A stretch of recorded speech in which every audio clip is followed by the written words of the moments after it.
And if you're an applicant, please turn your camera off until your item is up.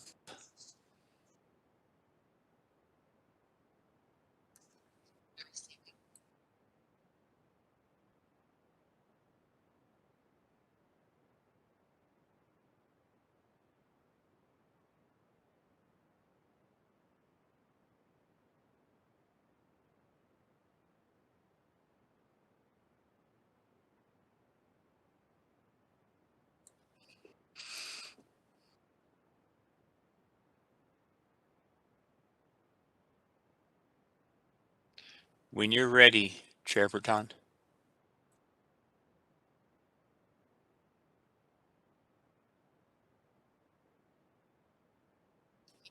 You're muted, Chair Breton. Okay. I call this meeting to order. This is the regular meeting of the Mission Viejo Planning and Transportation Commission on February the 8th. It is 6:30. And Vice Chair Reish, could you please lead us in the Pledge of Allegiance? Yes, if you'll all please stand and repeat after me. Ready? Begin. I pledge allegiance to the flag of the United States of America and and to the republic for which it stands, one nation, Under God, indivisible, with liberty and justice for all. for all. Thank you. Thank you very much. Administrative Assistant Hannes, could you please call the roll? Commissioner Blum, Here. Commissioner Nauer Hayes is absent. Commissioner Leknes is absent. Vice Chairman Reish, Present. Chairman Breton. Here. Thank you very much. At this time, we're going to have the public comments. And I would say to those that are tuning in that want to speak to an agenda item, you will have an opportunity later on. These proceedings are streaming live. And also there is a phone number that you will be given later if you want to call in. Ms. Hannes, do we have any public comments that were sent to the city to be read? No comments. Okay. Then we'll go to the consent calendar, and just for the first matter on the consent calendar, which is the minutes of the meeting of November the 9th, does any commissioner want to remove that from the consent calendar and discuss anything on the minutes or make an amendment to the minutes? Is there a motion to approve the minutes? I move to approve the minutes. Commissioner Reish. Okay, is there a second? Second, Commissioner Blum. Any opposition to the motion? The motion passes unanimously. Thank you very much. And now I'll turn the time over to Director Lister for the next matter.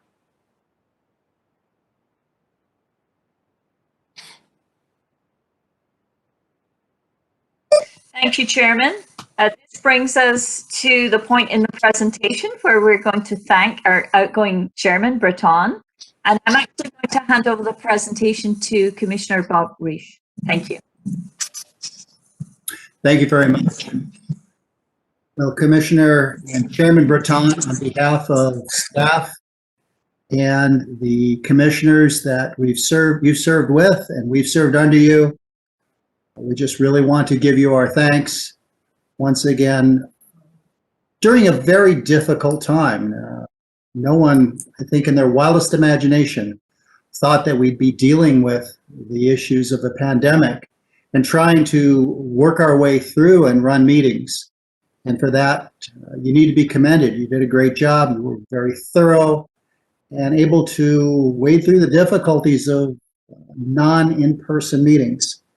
I know that there is a very nice plaque that's set up for you that is in the, I think Director Lister has that. So at your convenience, perhaps one of those mornings when you're in working on the book, you can stop by and pick that up. And in another meeting, we'd love to see it as well. So once again, on behalf of all of us, thank you for your leadership.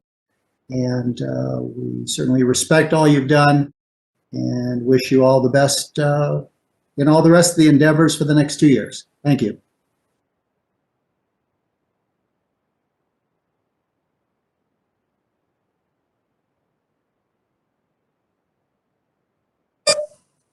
Chairman Breton, you're muted. Okay. Thank you very much for your generous words. Very kind of you. It's been a challenge. It's been an interesting experience. As you know, I was the chairman of the very first planning commission for the city back in 1988 and helped to draft the general plan of the city. But this year has been one heck of a ride. And I want to say that it's the pleasure of serving in the community in this capacity or in other capacities is being able to interface with such wonderful people. It's the people that you work with, the people that you talk to, that work alongside you that make this such a wonderful experience, a wonderful, rewarding experience. And I humbly accept your congratulations, and I'll pick up the plaque in Director Lister's office. Okay, we'll go to the next one, which is a presentation to outgoing Commissioner Cameron Nauerhase for his service. Now, I could say some nice words right now. I'd like to, but do you have anything specifically prepared for this, Director Lister? No, we don't. We do have a resolution as an outgoing commissioner that we will be presenting him with. Okay. So we could either go through that. Is it a resolution that is frameable or in a binder or what? Yes, it's on nice city letterhead, and it's certainly frameable if if he would choose to do that.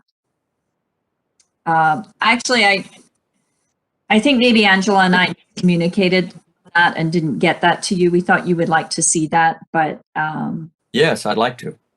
perhaps if at this point you just want to say a few words about Commissioner Nauerhase, that may be best.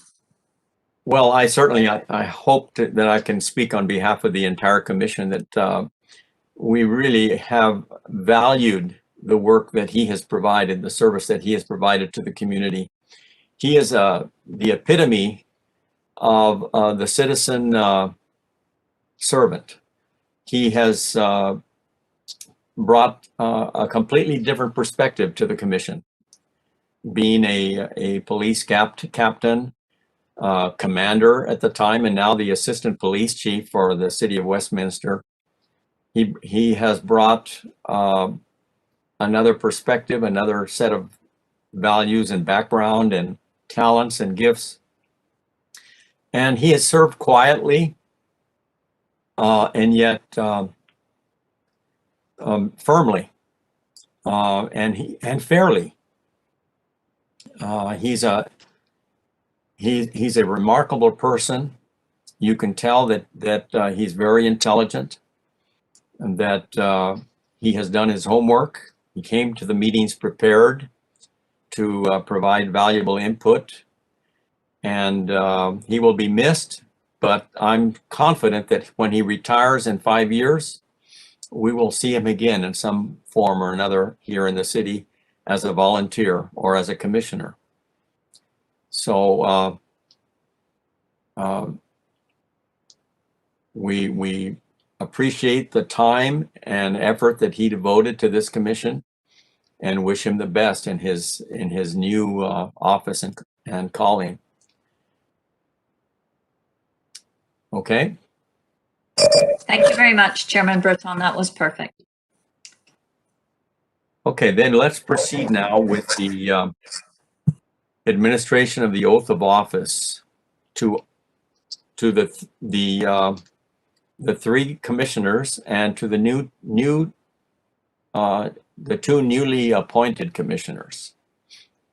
Administrative Assistant Hannes, are you going to handle that? Yes. So I'd like all of you to please raise your right hand and repeat after me. I state your name. I, David Breton, Do solemnly swear do solemnly swear that I will support and defend that I will support and defend the Constitution of the United States the Constitution of the United States and the Constitution of the State of California and the Constitution of the State of California against all enemies, foreign and domestic, against all enemies, foreign and domestic, that I will bear true faith and allegiance that I will bear True faith and and allegiance to the Constitution of the United States to the Constitution of the United States and the Constitution of the State of California, and the Constitution of the State of California, that I take this obligation freely that I take this obligation freely without any mental reservation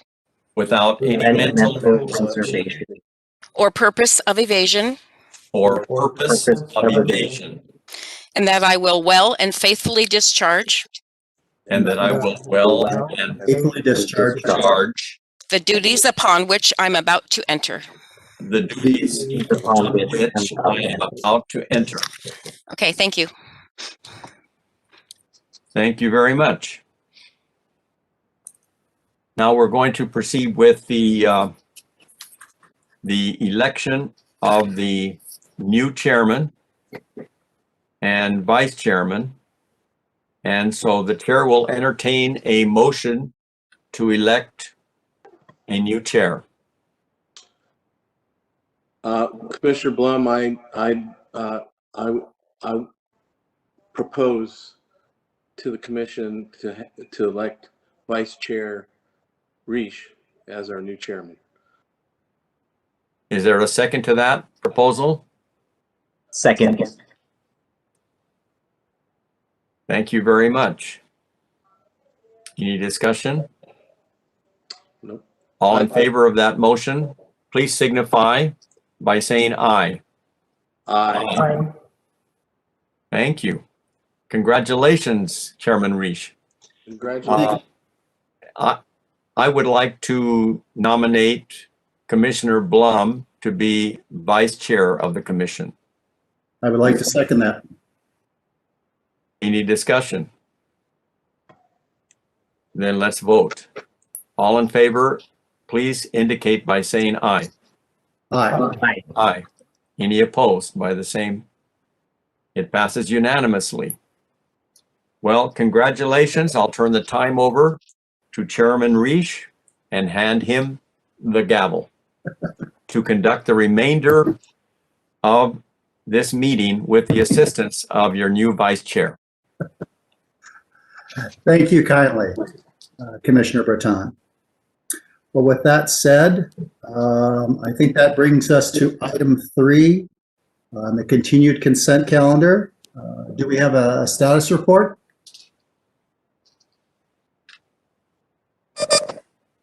Chairman Reish, that was part of the packet. There is no actual staff report, but it was in your agenda, and it's a receive and file item.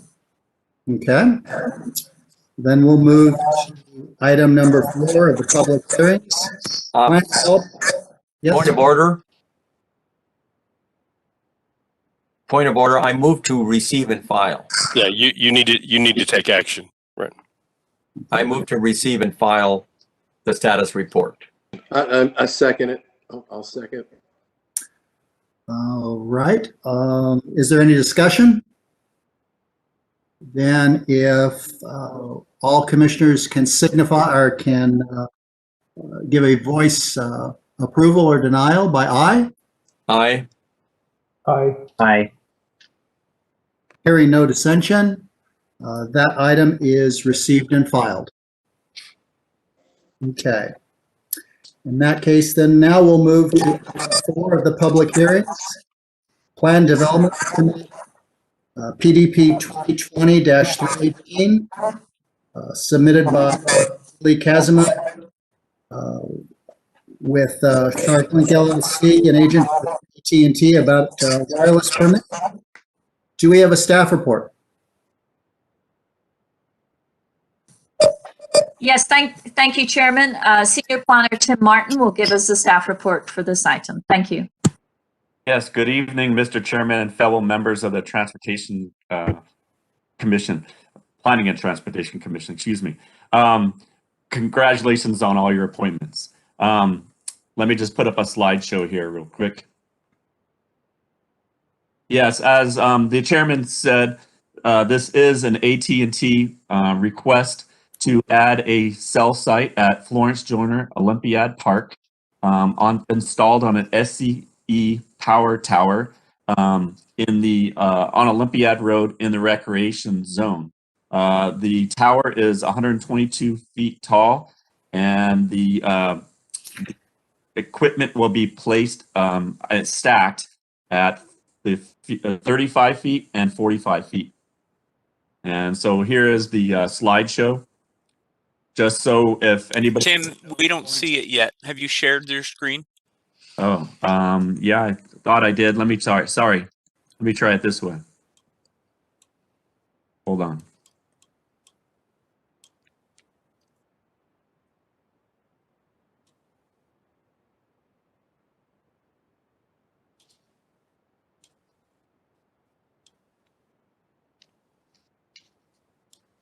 There we go. There we go. I'm sorry about that. So basically AT&T, oh, this is the wrong one. Sorry. It's not showing me the right one.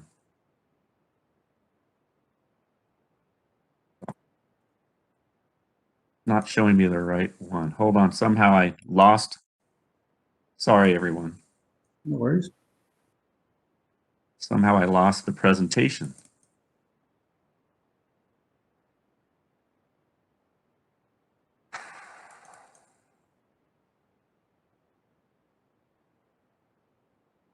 It's loading.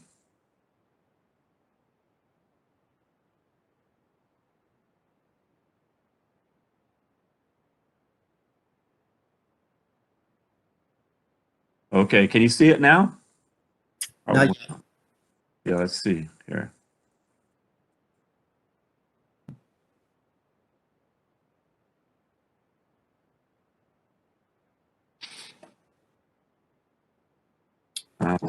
There we go. We got it. There we have it. Yeah, it's not the right one.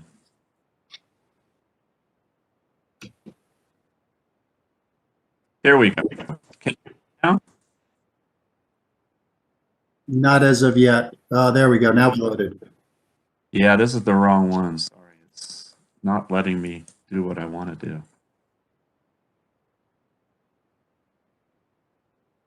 Well, anyway, the applicant has a slideshow. Mine won't show. You can't see this, right? At this moment, no. Okay, well, let me just go through the project. Pull it up. I'll pull it up, Tim. Yeah, thank you, Larry.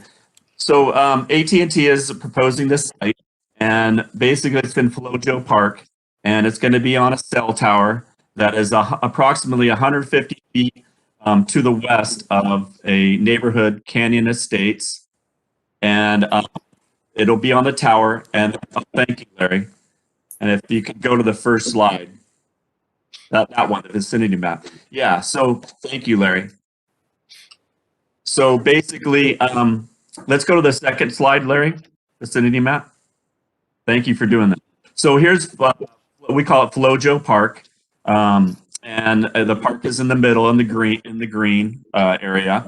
And as I stated, the where they're proposing the cell site is on a tower, approximately 150 feet away from residential homes to the east. And excuse me. And there will be an enclosure inside the park. Can we go to the next slide, Larry? So here's a better picture for you. You see the new facility, which is underneath the tower, and you can see the lines, the cables of the tower going north and south. And then you see that's in the red, where the tower is. And then the new enclosure that's associated with it is the yellow dot within the park. And staff worked with the applicant they wanted to put the enclosure up at the tower. But as many commissioners probably know, at least a few, that we can't mitigate the enclosure underneath the tower due to fire reasons and things like that. So we can't get landscaping around that enclosure. And it tends to, if you keep an enclosure out like that, it tends to get graffiti on it. So that's why it was moved down to the park.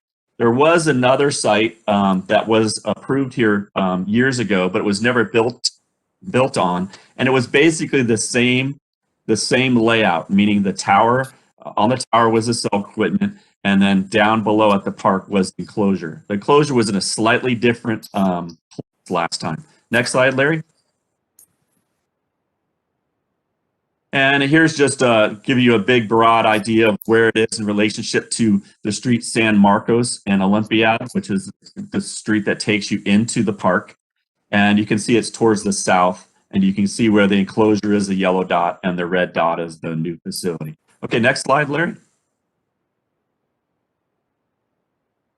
And yeah, and so here it gives you an idea of where it is in relationship to the little service road that takes you into the park. The Rose Garden, if you're familiar with it, is to the south of the site. And then you see the tower on the right, and on the left you see the enclosure, and then you see the wiring, the cabling that'll be going between the two sites. Okay, next slide, Larry. And it just gives you a graphic aerial of where we're talking about in the park. The Rose Garden is at the very bottom. And so this is at the entrance. The enclosure will be at the entrance to the Rose Garden. And so staff met with the applicant twice, and then also online, to really determine the size and location of the enclosure due to the sensitivity to the park.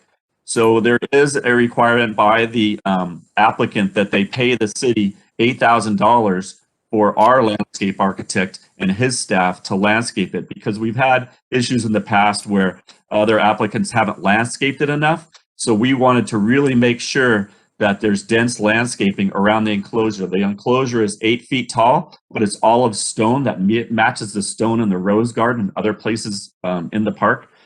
So we're really focused in on that, and they're agreeable to pay that $8,000. Next slide, Larry. And this is the tower. This is the equipment that's going to be placed on the tower. And the applicant will talk more about this, but some of the equipment that's going to be added has to do with the 911, the emergency response for fire and police. So that's one of the reasons there's a lot of equipment, but staff worked with them to put the equipment as tight to the tower as possible so it didn't stand out. And we didn't want them in one line, horizontal line. So we had them stack them so it'd be less intrusive. Next slide, Larry. And this is a representation if you're a neighbor approximately 150 feet away, looking out at the tower and the new equipment on the tower. Next slide, Larry. And this is looking from approximately where those homes would be, or are, excuse me, towards the tower, approximately 150 feet away. Next slide, Larry. And this is looking from the park. So if you looked up from the park, this is what you would see. This is looking east. Next slide, Larry. And this is the enclosure. At one time, we designed it with an arbor that would match what's going on, the arbors in the Rose Garden. But then we decided, you know what, we should really tone this down so you really don't see it. So we're really focused on landscaping and the stonework to really mask this this enclosure, as opposed to make it part of the Rose Garden. We're trying to make it so you really don't see it. So again, the focus is going to be a lot of landscaping around it. Next slide, Larry. And this is the area, right, where you see those trees where there's bare dirt. That's basically where the enclosure is proposed, yes. At one time in the old site, it was proposed up on the hill a little bit, but it would be a requirement of a huge retaining wall there. And we just thought it would not look that great sitting up. And so that's why it was decided to put it down but really mask it with landscaping. Next slide, Larry. And this is a representation, a photo sim of what it would look like when you would walk to the right if you were a resident. There is going to be on the left a little pathway for your workers to get to the site if needed, a little sidewalk, but it won't be seen really from the street. It'll just be behind the tree there. All right, the next slide, Larry. This should say new conditions. And then they had to show us the coverage with and without the site.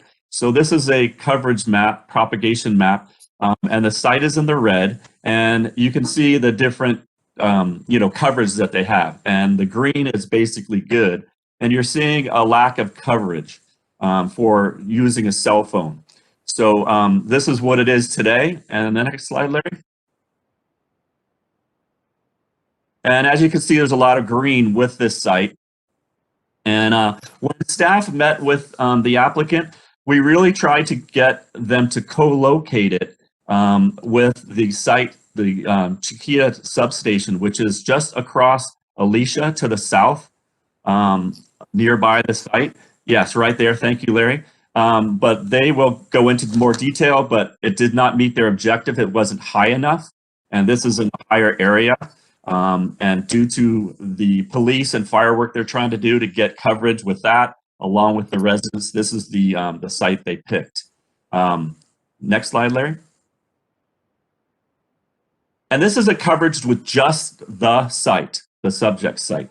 So you can see with the area that it's going to, that they want to cover. Next slide, Larry.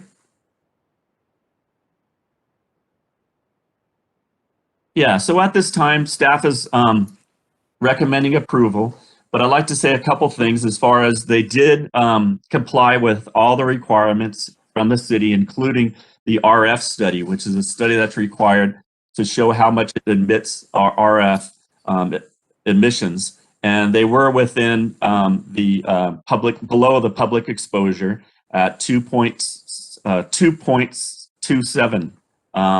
So they do meet that. I talked about a little bit about the alternative site analysis. They did look at other sites, and they could go into more detail for you. And we did notice this in the paper, and we did notice the association nearby. This concludes my report. I'm available for any questions you might have. Thank you, Larry. Thank you, Mr. Martin. Are there any commissioners who wish to ask staff questions before we open this to a public hearing and hear from the applicant? Yes, Chair Reish, Commissioner Blum, or Vice Chair Blum, I have a few questions for staff. Recognize Vice Chair Blum. Go ahead. Thank you. Tim, is this going to be part of their 5G build out? Well, this, from what I understand, is this is definitely 4G ready, but they're getting this ready for 5G. But they will let us know when they're not going to let us know. They will eventually turn on the 5G, but they'll go into more detail on that. Yeah. Okay. Because we've approved 2 to date. It'd be great to see a master plan of what their thoughts are. Second. Yeah. Go ahead, Tim. Oh, I'm sorry. Sorry, sir. They do have 2 specialists tonight to talk to us about that, and they'll be going into detail with that. Okay, and then Actually have a slideshow for us. Okay, and then it's 8 feet high. Is it a 10 by 12 enclosure? It's a larger enclosure than that. I don't have it in front of me, but it is much larger than that. That's why we have to landscape around it a lot. Okay.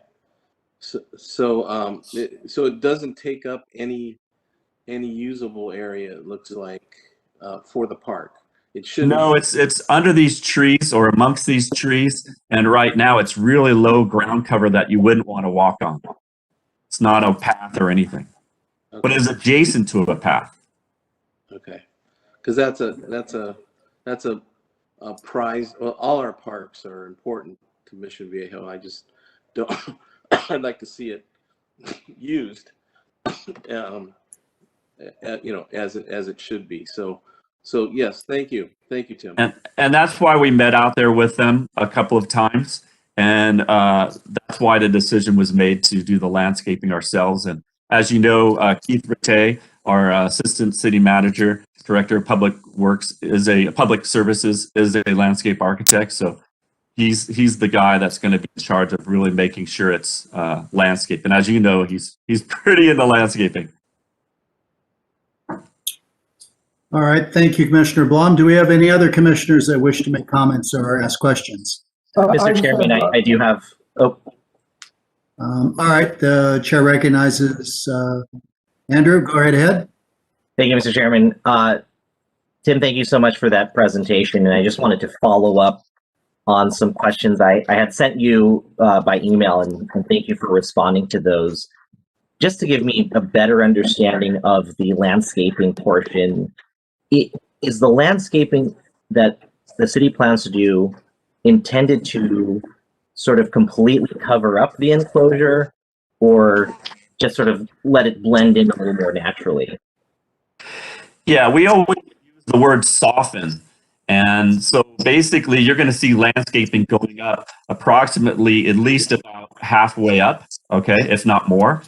And so you'll still see the stonework. So there's beautiful stonework within the park. There's a picture, I think, that shows some of it, with the one that showed part of the rose garden.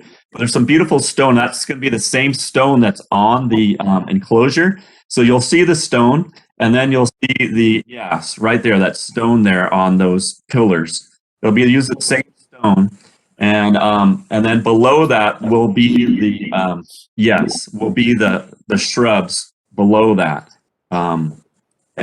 Keith has a really good eye for this, so I really think it's going to work. And then again, we're going to try to have them put those trellis. Do you see the trellis that's above those pillars? We were going to have them do that. We thought it was a little too much, that we wanted to kind of disappear. So those pillars are actually being rebuilt right now. So if you went out to the park, not the pillars, the trellis. Sorry, the trellis system is gone right now because it's being rebuilt. The idea is to not use that for the enclosure, just really landscape it. So your focus turns to the right when you go down that path. You can see the sidewalk that goes from left to right into the rose garden, and over to more to the left, you see a sidewalk. I see that. Yeah, and so the idea is to have your eyes go to the right more than to the left and see another structure with an arbor. That was what we decided, to not overdo it, overplay it. And is that supposed to be reflected in the resolution? I'm not quite sure. Like, do we have to specify in the resolution the city's doing these specific things as far as landscaping? Yeah, so we do have a condition related to the $8,000, and that we will do the landscaping. And in addition, we told we have another condition that talks about making sure on the landscape plan, it shows that there has to be landscaping around the enclosure. So 30 years from now, hey, there's not enough landscaping, we can point to that condition, and that hey, on the landscape plan, look, it shows landscaping all the way around this. So when Keith retires, we have someone that can watch over that. Awesome. Okay. And then one last look thing. For that condition if you'd like. Yeah, actually, yeah. If you could just point it out to me, I imagine it's there. I probably just missed it. And then one last thing too, if you could go to that photo showing where the enclosure's supposed to be in the slideshow. Yeah. Do you see on this picture? Do you see where the brown dirt is? Basically, yes, right in there. Right. And it starts. It'll start about where that tree is, right above the arrow, and it'll actually go to the right.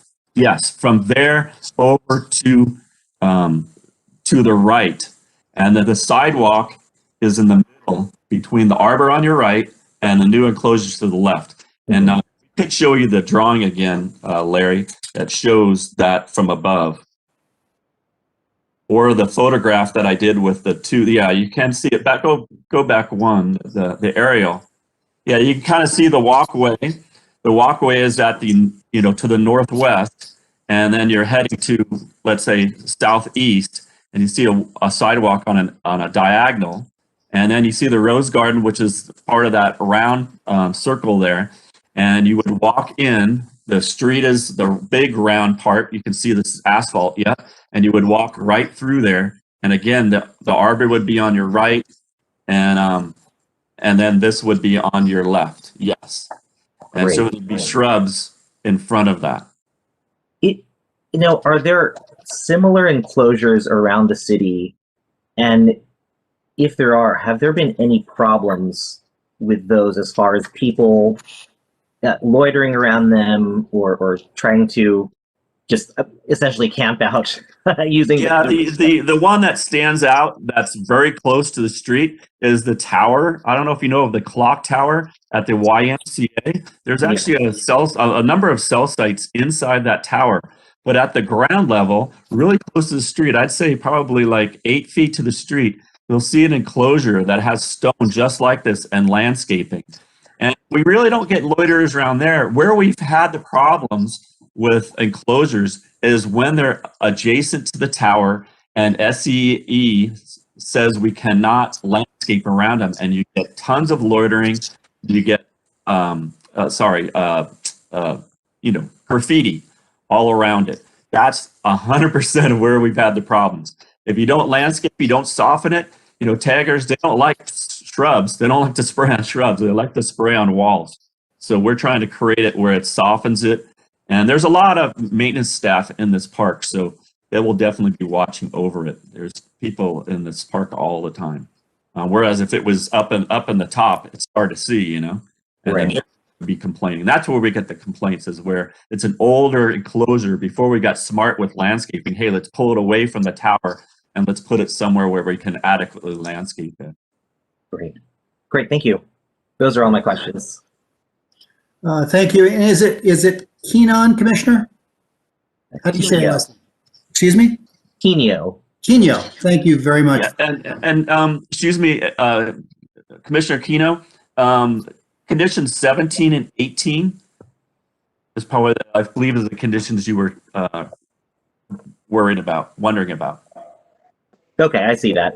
17 and 18. Sure. Okay, thank you, Commissioner. Do we have any other questions from the other commissioners? Chairman Reach, this is, I'm sorry, Peter, this is Vice Chair Blum. I have one more question if I could, then you can go.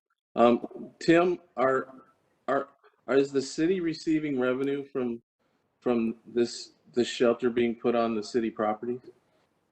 There will be a lease agreement. The cost has not been determined yet, but we will get income from it being in the park. Yes. Thank you, Commissioner Blum. Commissioner Molinari, do you have some questions? Thank you, Chairman Reach. The question I had, if you go back to the landscape slide with the picture with the trees where it's going to be. So looking at this, am I to assume that there will be removal of several trees in order to accommodate this new space? Yes, approximately 2 trees, I believe, will be removed. Gotcha. And as part of the landscape plan to, I guess, add to the feel and the look of the park, will additional trees possibly be added for that? Correct. Keith Rete, our landscape architect, really has a good eye, and he definitely makes sure that there's plants that are within the park, that he'll utilize plants and trees that are in the park to soften and disguise this enclosure. Great. That's all I had. Thank you, Tim. Appreciate that. Okay. Thank you. Thank you for Commissioner Malloy. Commissioner Breton, do you have any questions? Yes, thank you. Thank you, Chairman Reese. You knew I would. Yes. First of all, Senior Planner Martin, great report, good visuals, good photo simulations, good explanation. With regard to this equipment enclosure, I understand that not only does the landscaping soften it, but using the stone, it discourages graffiti, don't you think?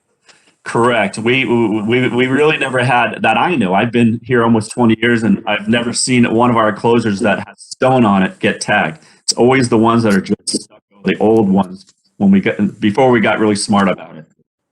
Okay. I had a question regarding condition 10, which is the hours that, for construction. And you have from 7 in the morning until 8 at night. I would ask whether you wouldn't consider, since this is only 150 feet from the nearest resident, modifying that to start construction at 8 in the morning rather than 7 in the morning. In other areas, I know we do start at 7, but this is surrounded by residences and in a very peaceful, tranquil park setting. Yes, the commission can go ahead and change that condition to 8 a.m. instead of 7 a.m. Just so the new commissioners know, the city code for hours in the city of Mission Viejo is 7 a.m. to 8 p.m. Monday through Saturday, and no work on Sunday. But that can definitely be changed to 8 a.m. if the commission feels that way. I appreciate your work on working with the applicant to make these particular this facility the least offensive, the least obtrusive to the Canyon Crest homeowners. I'd like to talk to you about finding number 6. Finding number 6 is a finding in which we find that there is adequate public access to serve the proposed wireless telecommunication facility. I was asked if we could not change that from adequate public access to adequate pedestrian worker access or maintenance access. We don't want to encourage public access to this facility, do we? Correct. I think maybe maintenance would be the right language because they do need to get up to the tower once in a while to work on the tower and periodically, and then same with the enclosure. And there is a truck path that takes you up to the tower. It's not shown on this picture, but it's off to the left. So that would still allow them to take the truck up there. But then yes, it's only pedestrian access to the enclosure. So which do you recommend? Yeah, maintenance access. Adequate maintenance access. Yes, sir. And then on condition 19, I'm looking at the same issue. Condition 19 says that a pedestrian access route to the equipment enclosure can be guaranteed over the term of the lease. And I'd like to know if for the same reason we could change that to that a maintenance access or a pedestrian non-public access. Yeah, I think maintenance access would be the correct term to go ahead and revise that condition. It is, just so some of the commissioners know, there is a little bowl, and you kind of see it here on the photograph on your screen. And there is future talk of maybe making that into a bowl to have concerts, small concerts or things. But the applicant needs a pathway. And so we would allow them to do the pathway, which shown on their plans right now, but it might have to be adjusted, have a small bowl there to do, let's say, kids programs or something like that. And that's why we wrote that condition in there. Thank you. One more question. Director Lister, the condition 11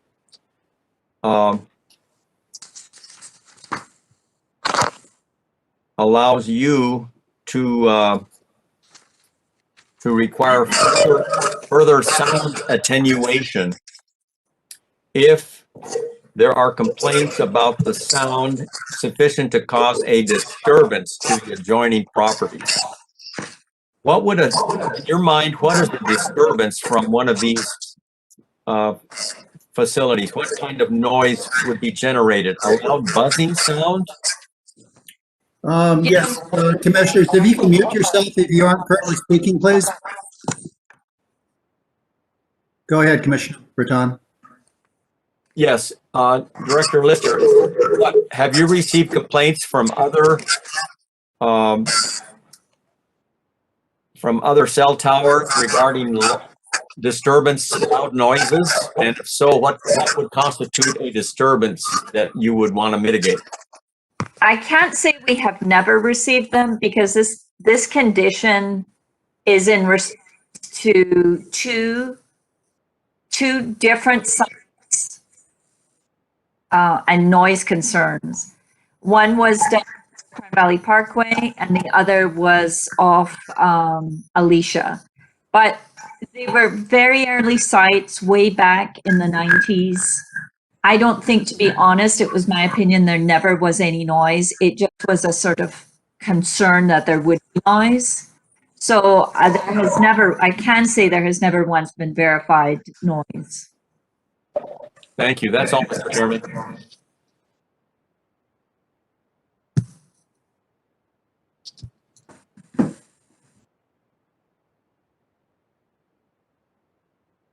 Chairman Reese, that's all.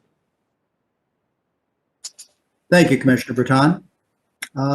Senior Planner Martin, I have a couple of questions as well, but if any of those you feel would be better answered by the applicant, certainly feel free to chime in. My first question is, you spoke about wiring between the enclosure base and the tower. Is that underground wiring, above? How will that be handled? Yes, that's underground wiring, cabling to get to the tower. Okay. And in the enclosure, if someone were to, let's say, climb over the wall, is there something that precludes them from climbing into that enclosure that might cause injury or harm? No, we did talk about putting netting over the upper part, but then we decided we didn't want to see any of that, even if you're, up above it. But we could talk to the applicant about adding it if there's a concern with that. Well, I'd like to hear him address that. I do have a concern there. And third and lastly, as we know, technology moves forward at an incredibly rapid pace.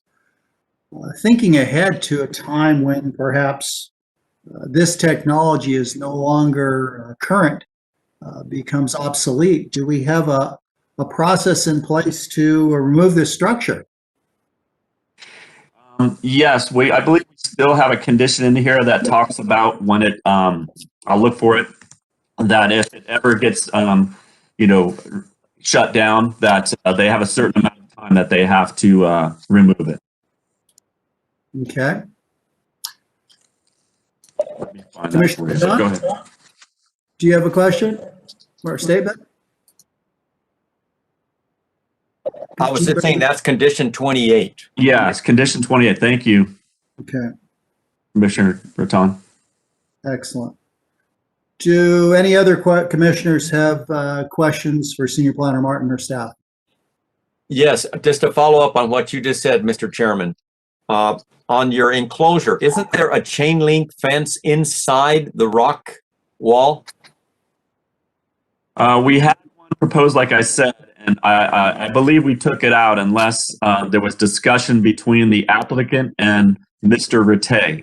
So I'd have to look at the plans, but we can also ask the applicant. When I saw the plans, it said that the chain link fence shall be lower than the top of the wall so that it cannot be seen from the outside.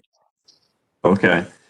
Then sometimes things are changed at the last minute, so I would assume that Keith Rattay requested that, decided to do it again, because we did talk about that. Yes, it is on the plans.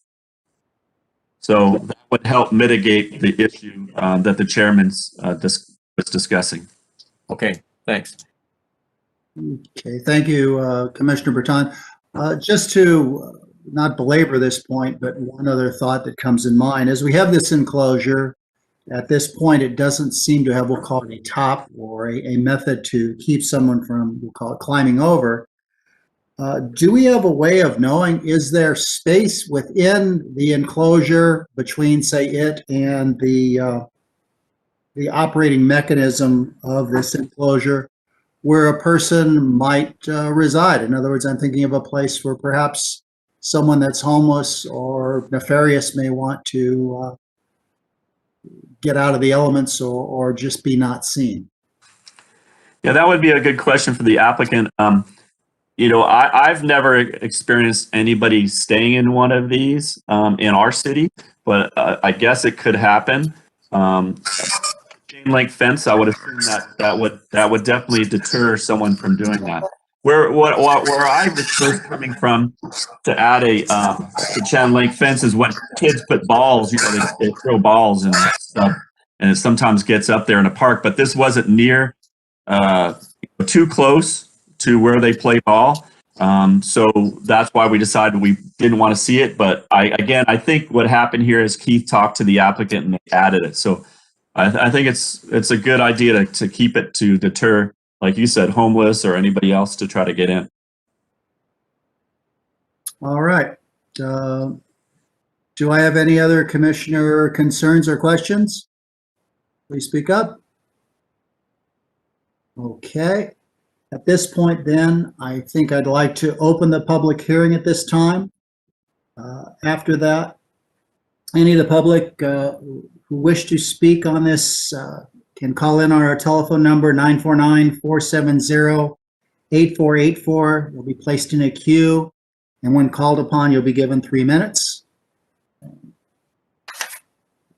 Assistant Hannah, do we have anyone in the telephone queue at this point? No, I have no one at this time. Okay. If I hear no objection, then let's hear from the applicant.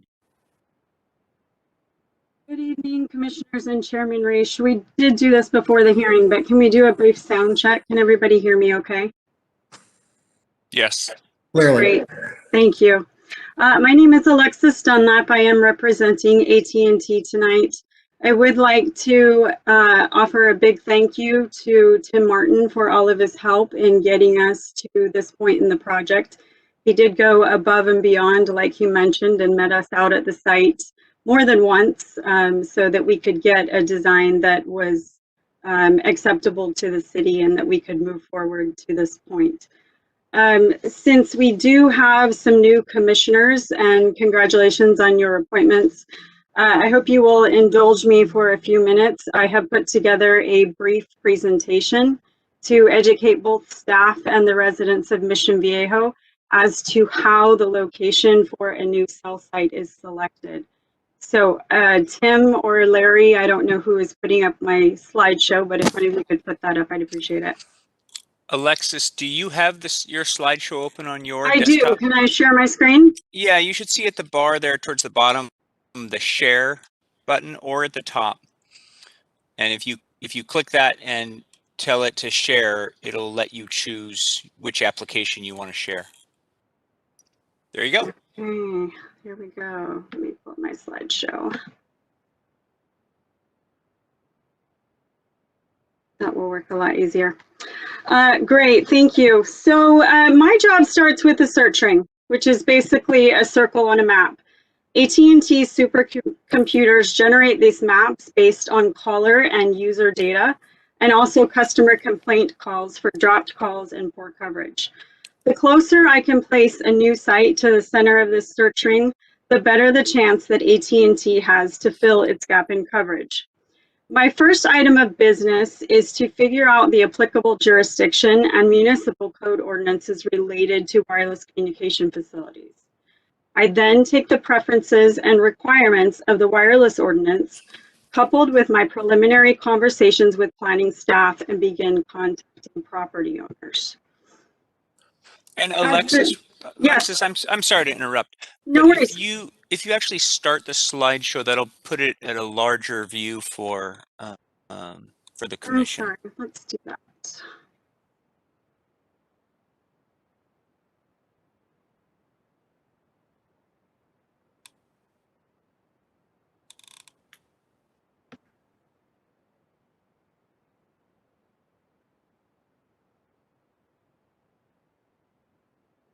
It takes a little bit longer to load when we're on Zoom. There we go. Is that better?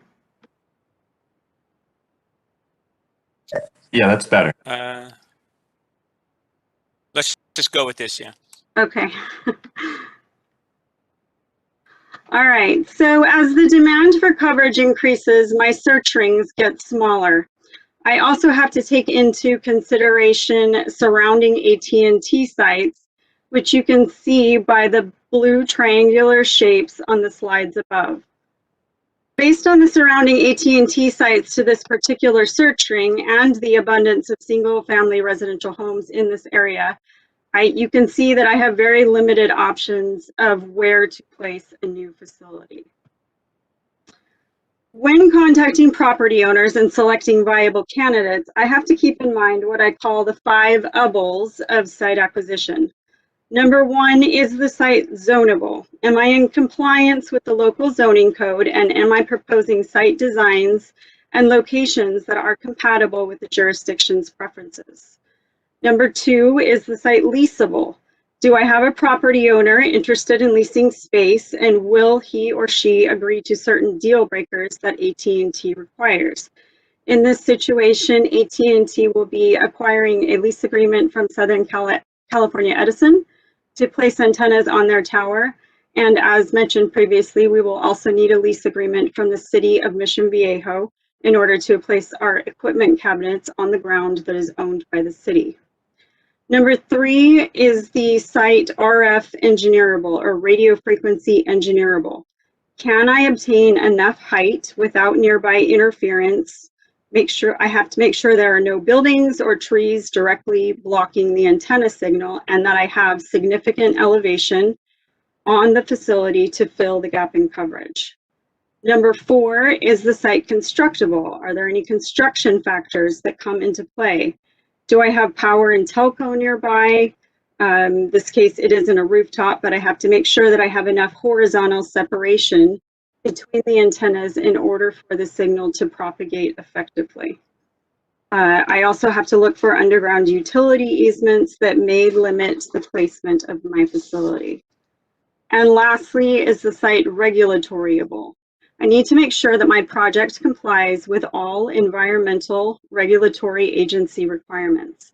This has not been an issue on this site, so I won't go into greater detail on this one. After I have satisfied the 5 UBLs and AT&T has approved my recommended candidate, I am then ready to start working on the zoning application. And when I file that application, I do so with 2 main pillars of proof in mind, in accordance with federal law. Number 1, I have to show that AT&T has a significant gap in coverage. AT&T has provided evidence via propagation maps to Mr. Martin, evidencing AT&T's gap in coverage in this area, and he did show those previously in his presentation. Number 2, the other burden of proof I need to meet is that my proposal is the least visibly obtrusive means to fill this gap in coverage. Several factors can certainly be considered by planning staff to make a determination of least intrusive means. I brought up the 5 UBLs previously to show the factors that courts have considered to effectively rule out other possibilities. This slide shows a close-up of my coverage gap area on the City of Mission Viejo zoning map.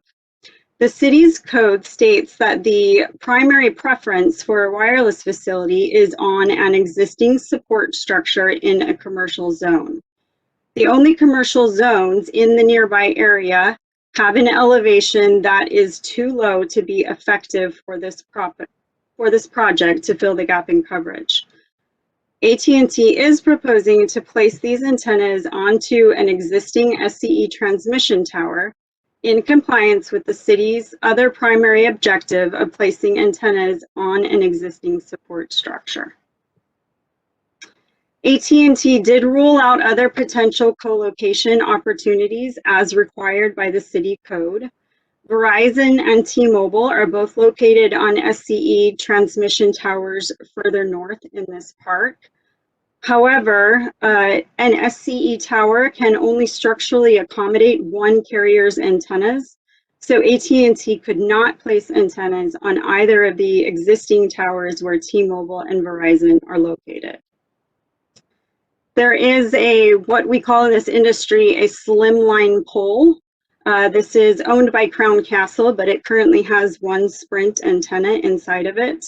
This is located at the SCE substation to the south of the park. This pole is not structurally capable of supporting the antenna array that is needed to fill this gap in coverage. And as Mr. Martin mentioned, AT&T's engineers have determined that the elevation of the substation, it is about 40 feet lower, and it was too low to effectively fill this particular gap in coverage. The last few slides that Mr. Martin already showed are in regards to the propagation maps that were submitted to the city. So you can see what our coverage is like without the tower, and then you can also see what our coverage would be like with the tower. Lastly, I would like to make the city aware. Hold on, let me stop sharing my screen.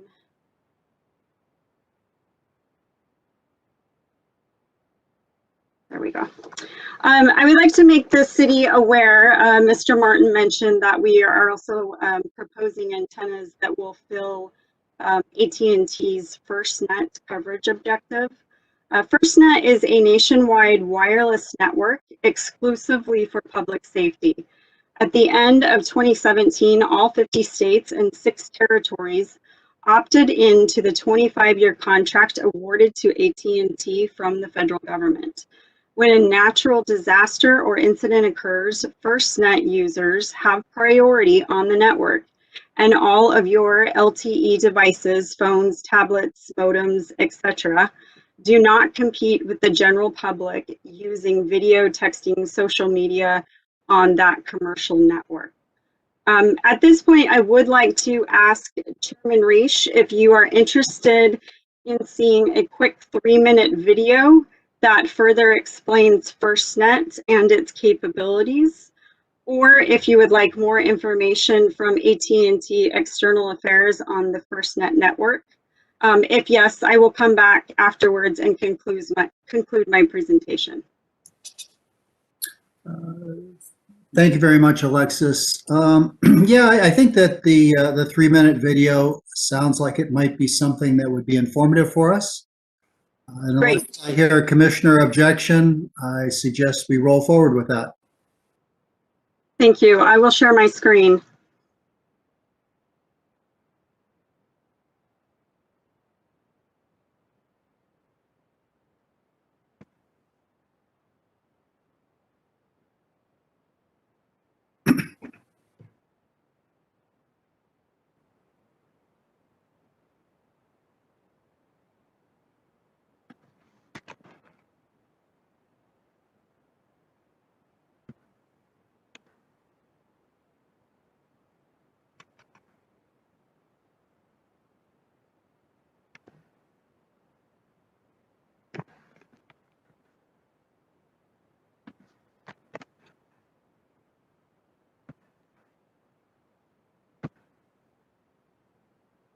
Sorry, just one moment.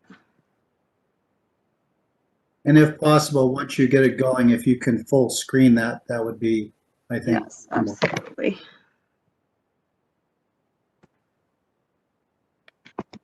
Seeing this on my screen. I'm sorry, just one second.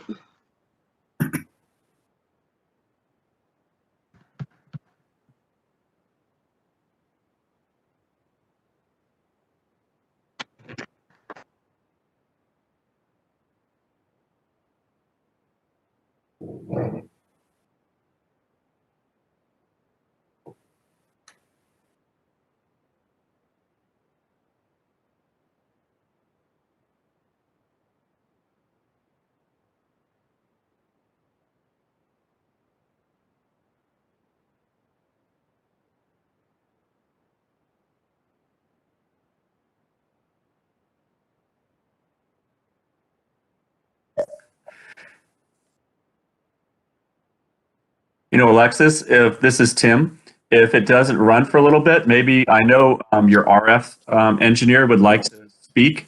Maybe he could speak if the chairman would like. He could speak while you're trying to get it up, if that helps. Yeah, that sounds like a great idea. Thank you for allowing me, and I will get the video working.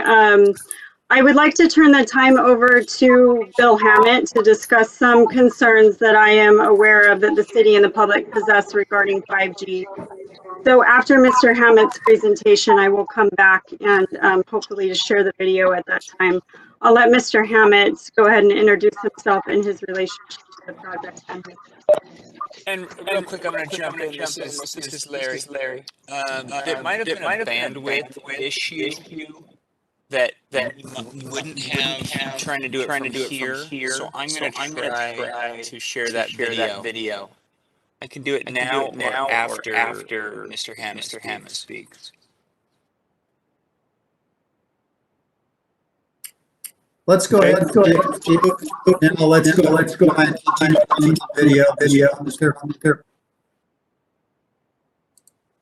I had to turn off some mics. I apologize. I'm not sure. I couldn't hear that. Chair Reach, apologize. Right. I was going to suggest if you have access to that video, we can run it now for continuity purposes. I think that would be appropriate. Okay, let me see if I can get it to work. Just give me 1 sec.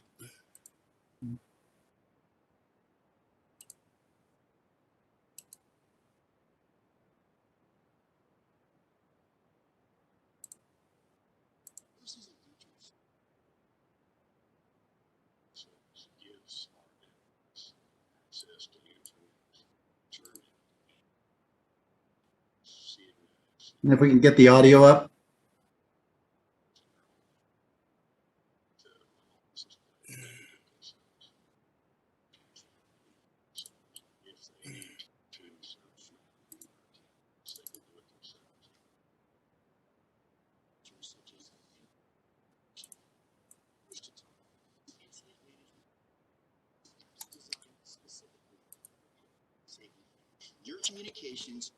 Larry, I think you're aware, but we have no audio.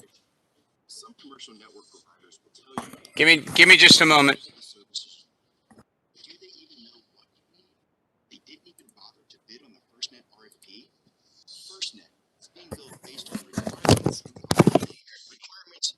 Except for that.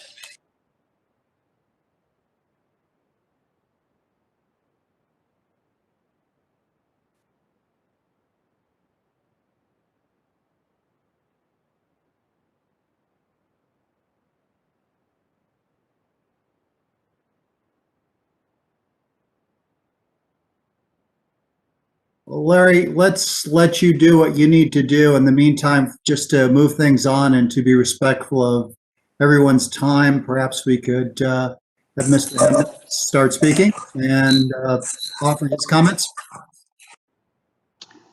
Thank you, Chairman Reach, Commissioners. My name is Bill Hammett. I'm a registered professional engineer in the state of California. I manage a firm of 18. We're located up in the San Francisco area.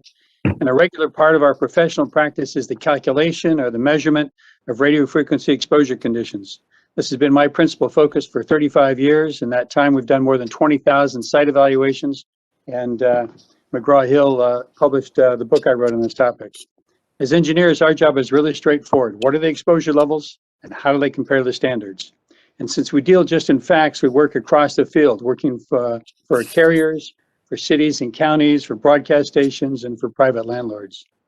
Your staff has already referenced the report in the record, finding that the facility will comply with the FCC limits. I just want to take a few moments now to share my screen and talk a little bit about 5G. I know that's Commissioner Blum, you asked that question right off the bat. It's a good question, and I'd like to address that by doing so by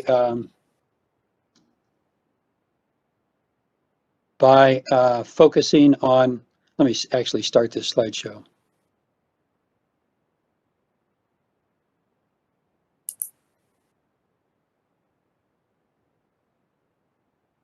That's the PDF version. Sorry, what I have, all right, I'll do it anyway. This is the PDF. Sounds like today's the day for tech issues. Does this come through? Not yet. Not yet. Okay, let me go to share screen. There we go, share screen. And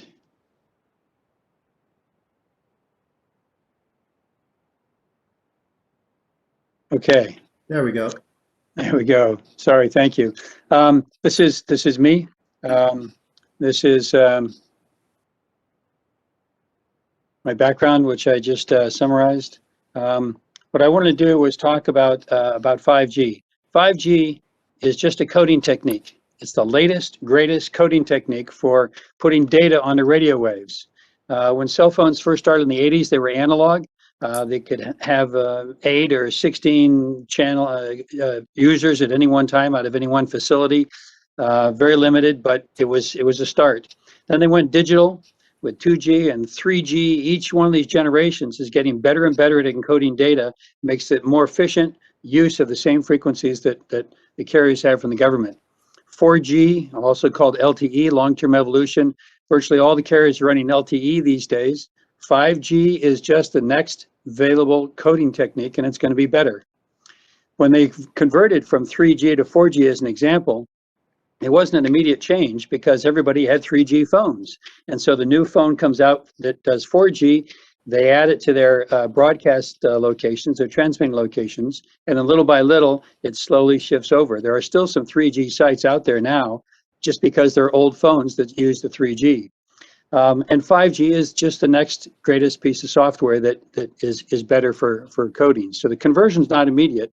I put a little ... because we're going to have a 6G coming, I'm sure, and as people get better and better. This is a slide I use to talk about the electromagnetic spectrum and to show its relationship to ionizing energy, which is very different, and we're solidly in this radio frequency band. But what I wanted to do regarding 5G was just to blow that up so you could see. This is the radio frequency spectrum. And it looks like there are gaps in there, but in fact, it's completely filled up with ship to shore and aeronautical and police and fire, lots of different frequency uses.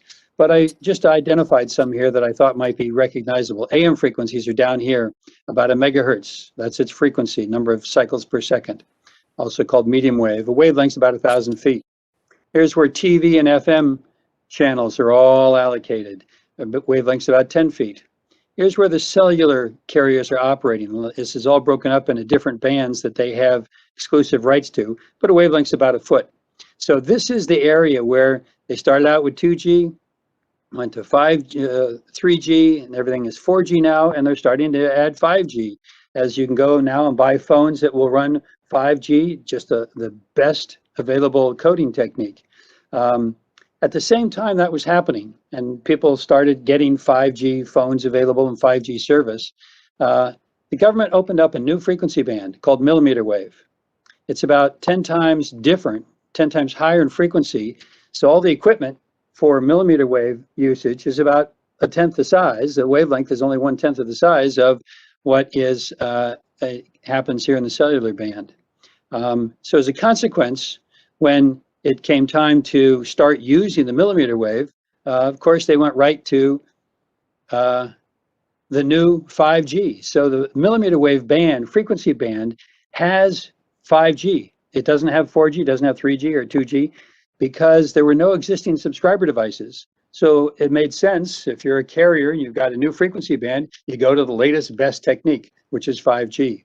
Now, a lot of people, when they say 5G, they think that it's this, the millimeter wave, and it isn't. As I mentioned, there's about a 10-to-1 difference in wavelength. So from these antennas that AT&T is proposing at this site, they can't run millimeter wave service. They can run 5G because it's just a coding technique on the traditional frequencies. This new frequency band is not proposed at this location. And in fact, given the height, it probably may never be suitable for use of the millimeter wave. These are being deployed along major thoroughfares, on streetlights and utility poles. They're not the big facilities that you get on freeways, but thoroughfares through town are getting this at low levels. It's not as good a frequency as the cellular frequencies are. It doesn't travel as well. It's more susceptible to blockage. Remember, up here in our spectrum, we've got light. Visible light is here. Here's infrared light. The high end of this radio frequency because the wavelength is so short, they travel in straight lines. So it needs line of sight is heavily attenuated by blockage. So I just wanted to make that distinction that 5G doesn't mean millimeter wave. Millimeter wave means that it is 5G. They're using the 5G coding technique, but we have to be really clear when we talk about this to understand.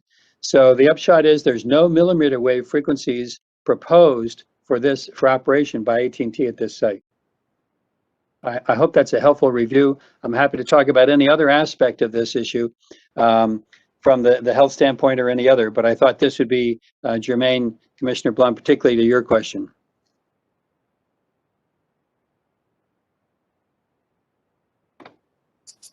Yes, thank you, Bill. This is Commissioner Blum. Commissioner Blum, do you have a question?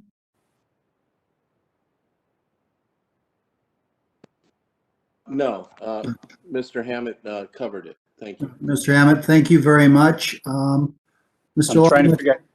I'm trying to figure out how to get out of share screen. Oh, here it is. Let's say, can we see if that? There we go. Great. Thank you. Mr. Longnecker, if we can see if we have access to that video now? I don't think we can get the audio to work, so I don't know on this if we're able to share it. All right. And this is Elaine. If I could just ask the AT&T team to make sure that they get Tim a copy of both the AT&T video as well as Mr. Hammett's video, or Dr. Hammett, that would be part of our public record. So if you could forward us that would be wonderful. Thank you. Not a problem. Okay. Ms. Dunlop, do you have anything further? That concludes my presentation. I am grateful for the opportunity that I've had to speak tonight. Before we get into additional questions that you have for me, I would like to make the commissioners and chairman aware that AT&T counsel, Aaron Shank, is on the line with us tonight for any specific legal questions that I may be unable to answer. But again, I thank you for your time, and I am available to answer any questions. Thank you very much, Ms. Dunlop. Commissioners, do we have any questions for the AT&T staff?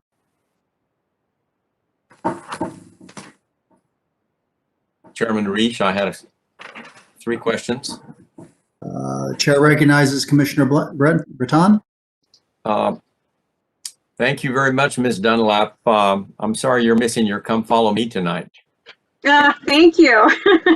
I too, but we read the DNC yesterday, so. Oh, good. I wanted to ask about the placement at the Chiquita substation. I understand that those poles are not high enough to give you the coverage that you need, but did you look at locating them on the towers, on the Edison towers next to those, or in that corner? So the Edison towers that are at the SCE substation also are not available for antenna co-location. The only towers that SCE will let the carriers place antenna are the high transmission towers that are located inside the park. Okay. And with regard to our discussion, the discussion that I had with Director Lister on noise generating sources, do you ever get complaints from the public about buzzing sounds or loud hissing or buzzing? The only complaints that I personally am aware of from the public are with regards to generator noises. I know in this project in particular, we were asked to remove the generator for space constraints and also for concerns with regards to the aesthetics of that generator. I will throw out there that once we're able to show the FirstNet video to the commissioners, you might be willing to reconsider allowing us to have that emergency backup generator in the event that there is a power outage in Mission Viejo and those SCE towers go down. Our cell tower will also go down without that backup generator. The equipment cabinets themselves make the noise of about a refrigerator. So unless they're malfunctioning, you should not receive any complaints from the surrounding residents with regards to the noise coming from the facility. And would they be situated inside the enclosure? Correct. And are those, would that generator also service the portion of this cell tower that is specifically aimed at fire and police? Correct. So police and fire would have less of a signal without the generator during a power outage. They wouldn't have a signal at all during a power outage. If we don't have power to our facility, the tower will go down. So the federal government has made a plea to ask AT&T to stress the importance of these backup generators to the cities and to the commissioners. But they're not on at all times, are they? Don't they trigger or don't they turn on when the power goes out? Correct. It would only turn on in the event of a power outage. We do have to run the generators every approximately 6 weeks for about half an hour, just to make sure that it is still working properly. But otherwise, no, it would be in the event of a power outage when everybody would want that generator running so that they can make the phone calls that they need to their loved ones. And do you have any objection to moving the start time for construction from 7 a.m. to 8 a.m.? No, we have no objections to that. And I'm sorry, Commissioner Breton, I think Commissioner Reach also asked a question that I didn't address. He asked about the lid to the enclosure. Right. There is a proposed chain link lid that is proposed for the facility. I would go ahead and throw out another design element just for the city's benefit, that we could probably put a wood trellis on top of that chain link fence, just to make the aesthetics look a little bit better to the city. Thank you, Mr. Chairman. That's all. Commissioners, any other questions? Oh, I had one more. I'm sorry. I just noticed it. Commissioner Breton. Ms. Dunlap, there is a condition 13, which requires that you remove graffiti within 48 hours. Can you comply with that? Yes, we can. That's a pretty standard condition in most cities. We will have an emergency 1-800 number. And so the 48-hour rule is not a problem. Thank you, Mr. Chair. Ms. Dunlop, first off, do we have any other commissioners with questions? Hearing none. Mr. Chairman, I do have a caller on hold. Okay, can we keep them on hold? I don't think staff is quite done yet, but we'll address that afterwards. Is that okay? No problem. Okay. Excellent. Okay, Ms. Dunlop, I do have a couple of comments. One, I do understand and support, certainly with more people working from home, higher capacity devices, there's a larger need for bandwidth. I think we all recognize that and know that at the end of the day, those working at home, those streaming, want as flawless services as possible. Customers of AT&T, of course, will want that. And I think that's an amenity for our citizens that we have to be aware of. I did see that as unobtrusively as possible, it appears you're placing these antennas on the current tower. However, in the picture we were looking, it appeared from a residence directly onto that tower. Even though the tower is there now, there will be an additional structure and obviously some construction. Have we reached out to any of the homeowners that are called at the top of that hill on this possible installation? There is a public notice process, so neighbors within a certain distance, and I'm sure Mr. Martin could confirm that exact distance for us, but they were noticed with regards to this hearing. And I don't believe that we have received any further comments from the public. Okay. And addressing the structure and covering it, yes, you're exactly right. I have some concerns about access to it, especially if we add a generator. To me, that generator has got to be fuel driven, which of course creates heat. And I wouldn't want to see someone possibly be injured there. With the chain link fence and a wooden trellis over it, and I'm sure you have probably already done this, but I'd want to be comfortable that the heat generated from that generator, not only when it's being tested, but if it were to be needed to run at an extended time, that there won't be the possibility of fire from that trellis. Do we have any expertise in that matter? AT&T towers all require a mechanical engineering report to make sure that any heat coming from not only equipment within the equipment shelter, but also with regards to the generator will not be a fire hazard to the city. So we would absolutely make sure that we meet all of those requirements and keep it safe for the city. The County of Orange also would make us go through fire review before they would be willing to sign off on the permits for that generator. Excellent. And one final question for you. In the event that we're to experience a serious power outage, with a generator in place, of course, that provides power and allows the tower to be up, if you will. But do you have an hourly figure of how long that generator could run without servicing? I could get that for you. I apologize. I don't have that figure off the top of my head. Alexis, this is Julio from AT&T. Chairman, it runs about 8 hours. Thank you, Julio.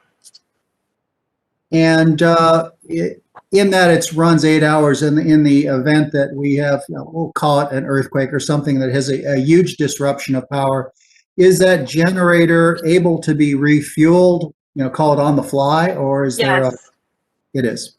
Yes, absolutely. Okay, well, that answers all of my questions. Before we close this public hearing, Assistant Hennis, you've indicated that we have a person on the phone. Is that correct? Yes, I have someone on the phone. Okay. Just a moment. Yes. Let them address. Oh, wait a minute. Yes. Hello. Is he talking? Oh, yes. Hi. Hello. You will have 3 minutes to speak, and we'll warn you when you have 20 seconds remaining. Please state your name and address and begin. Hi, this is James Jackson. Go ahead. Can you hear me? Yeah, can you hear me? Yes, proceed, Mr. Hello? Jackson. Can you hear me? Yes. Okay. Yeah, my name is James Jackson. I am a resident of Cannon Crest. I think a comment. There was a indication by the AT&T representative that we received a notice and could make statements and heard any statements. Just to let you know, the recommendation was to call in this evening, so I think this is the time to make those statements. I would recommend that those residents who may have not got this notice do get the opportunity to comment on this, because in the past, I'll just remind everyone who maybe is on the council now that those second set of towers, the power towers that are now an eyesore for the entire region, including one of the pillar areas, the lake area of Mission Viejo for us all to look at. They basically are eyesores for the whole region. We continue to have cell towers added that makes the situation worse. I actually live in Cannon Crest, but I don't look at them. But I can tell you it has a significant impact on the value of the area and the thousands of residents that use that park. These things are complete eyesores. Now, I realize that the technology is important, especially for critical services, so I can appreciate that. But I do question why the Kia substation, while it may not be optimal from a height perspective, would have a less of an impact, given that it's already an eyesore to that side of to the area, given it's a power station. I just ask those who are on the council to take that consideration that this park and that whole region with the lake is a critical part of I think, the activity going on in the area. and we continue to add these eyesores to that area, and has a significant impact on commentary of the entire area. I would say this: there's been a lot of focus on the structure that's on the ground, which is important, and there is important that you guys know there is homeless issues in and around that exact area. But the bigger issue is the eyesore 30 feet and 50 feet up in the air, and there's not as much comment about that. And I would just urge you guys to focus on that as you guys look on that region, and there's more and more tagging going on in those towers. It should be considered. I think a tremendous amount of focus on the building that's down on the ground, which is important. But I do believe that if you look at the eyesores that are being created up and down that park area, at some point it needs to stop, because it's one of the nicest parks in Mission Viejo, but it has a significant negative impact on the area. And we just ask that you guys give the Canyon Crest people that live there an opportunity to comment beyond what we have tonight. Thank you. Thank you.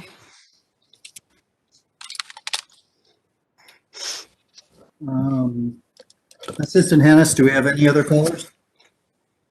No, that's the only call. Okay. Commissioners, if you have no other questions, I'd like to close this public hearing. And do I hear any motions? Chairman, this is Elaine. If I could just jump in before there's consideration of any motion, I would like to mention something. So given that the city is the underlying property owner, where at least the equipment, there's an easement, obviously, for SCE, but we are the underlying property owner where the equipment would be located.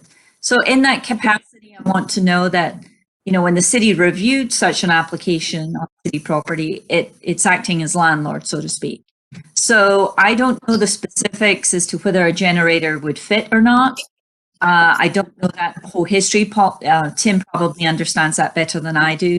But I do want to caution that that would have been part of our review. So technically at this point, you know, the property owner has not agreed, to that generator. So if there's any inclination to add it in, I would suggest that be with property owner consent, if you will, and that there be consideration or a condition added that, you know, that property owner look at that further to see if it fits.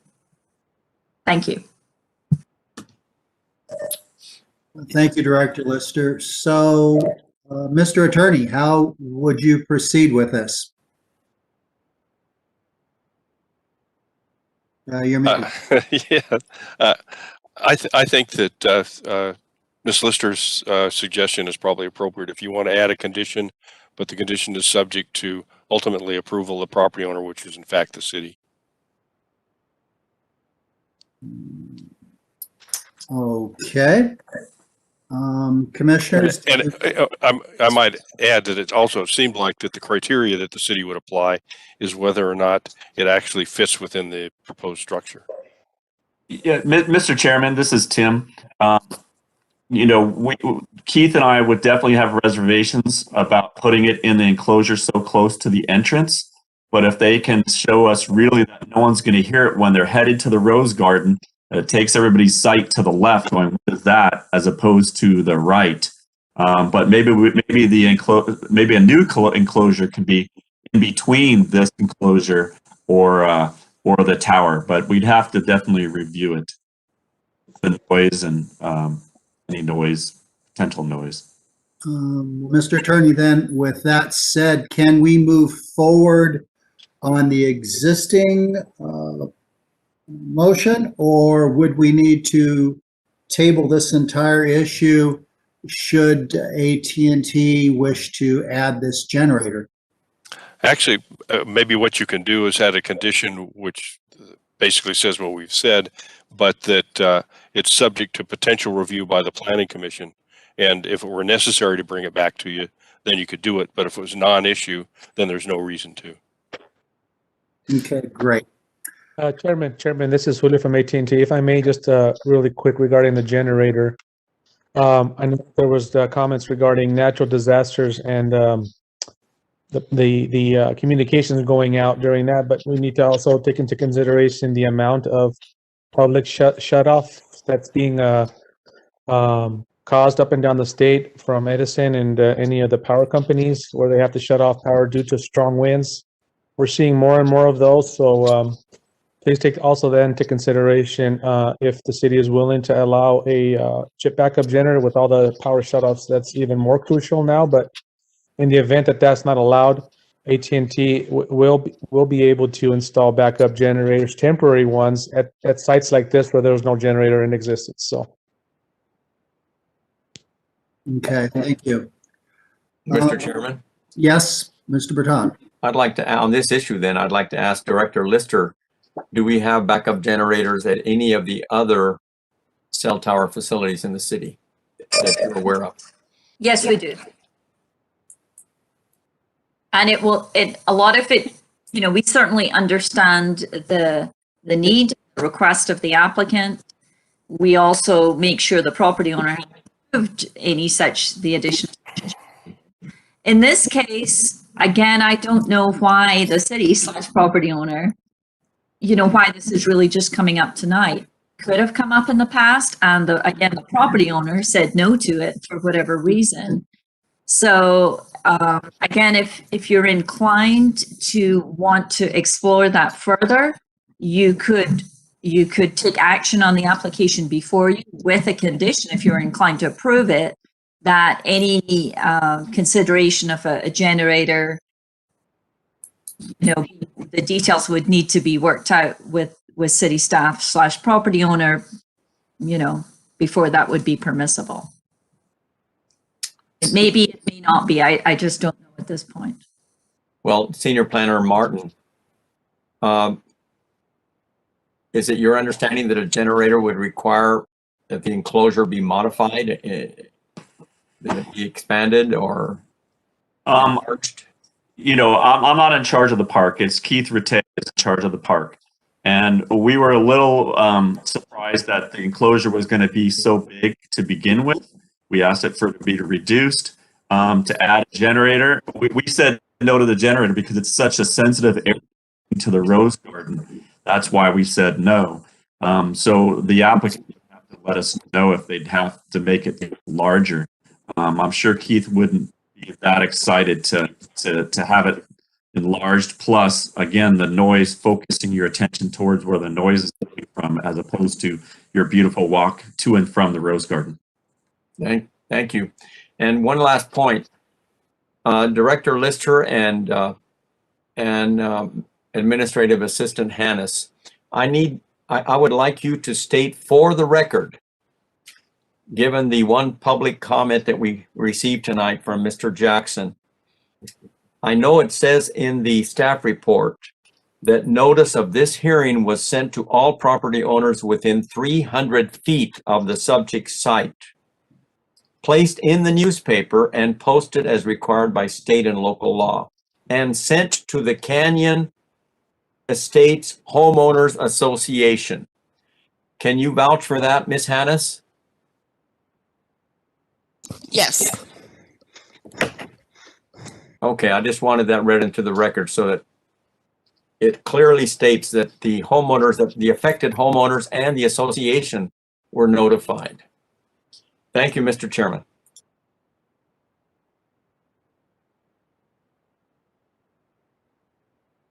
We can't hear you. There we go. Thank you, Commissioner Breton. So with that said, I see 3 potential changes that have been discussed. And if a motion were to be entertained, I think these are components of that. Changing the start time of construction from 7 a.m. to 8 a.m.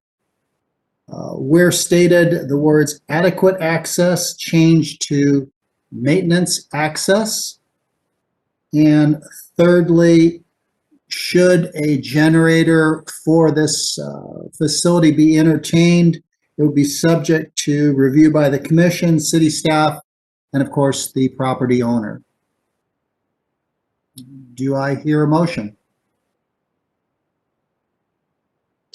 Yes, I move adoption of the resolution 2021, next in order, approving this PDP 2020-318 with the amendments. Second. I'm sorry, a second from Commissioner Blum? Yes. Excellent. All right. With that said, do I hear any dissension, or can we just take a vote? All those in favor, please state by saying aye. Aye. Aye. Aye. Aye. Are there any opposed? The motion passes. Okay, shall we move to new business item number 5? Minor modification MM 2020-517. A petition submitted by Greg James, the property owner Edward Dean, to modify condition of approval 15 on resolution 2017-1355 pertaining to the My Salon Suite. Yes, thank you, Chairman. Tim Martin will give us a staff report again. Thank you. Great. Yes, good evening again, Chairman, members of the commission. Let me go ahead and try to show a slideshow again. If I can share. Let's see here.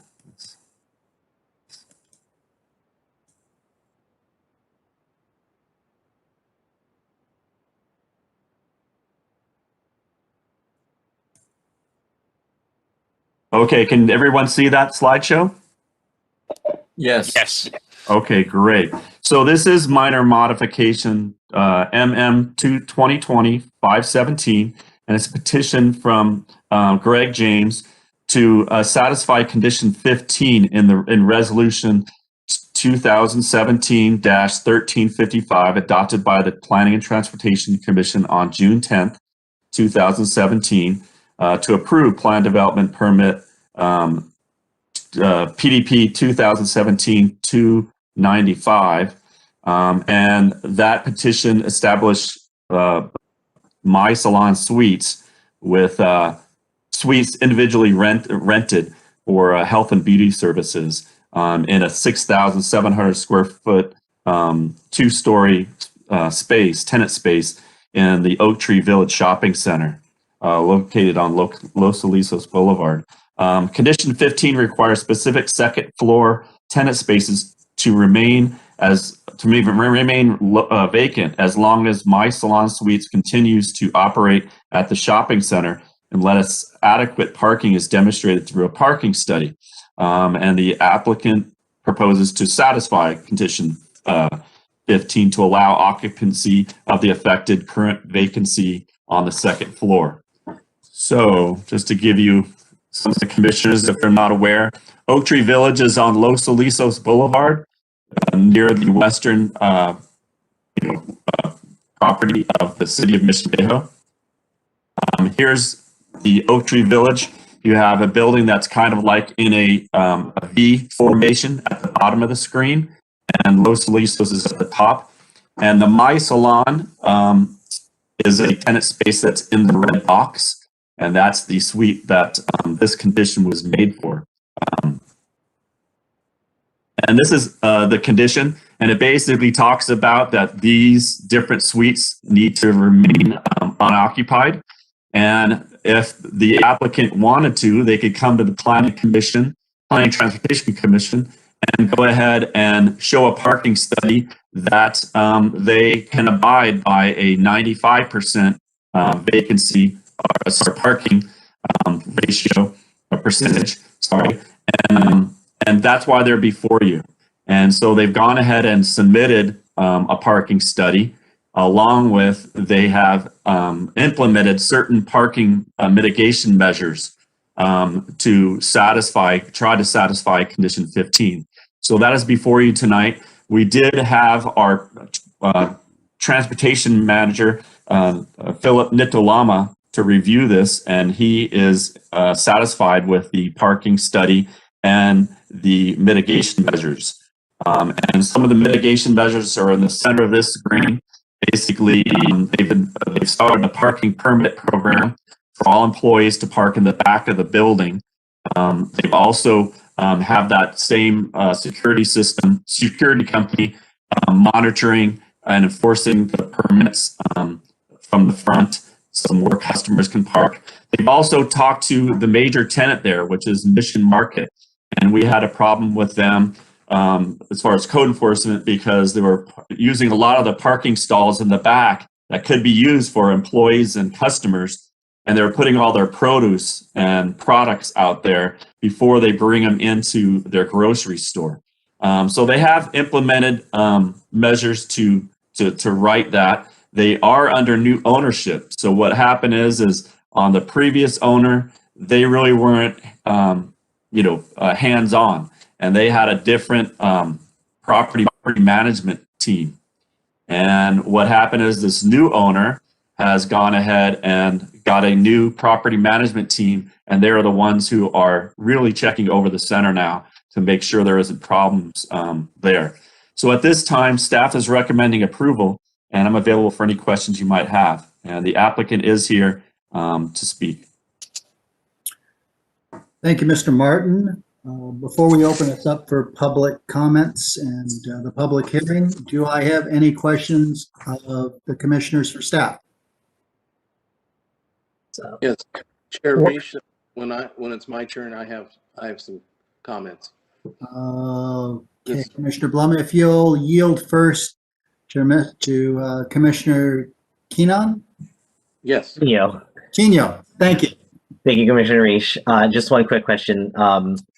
To what extent did the parking study take into account the possible circumstance that a lot of people, a lot of businesses are going through now where they have to take up some parking spaces to accommodate like outdoor dining, outdoor accommodations, etc.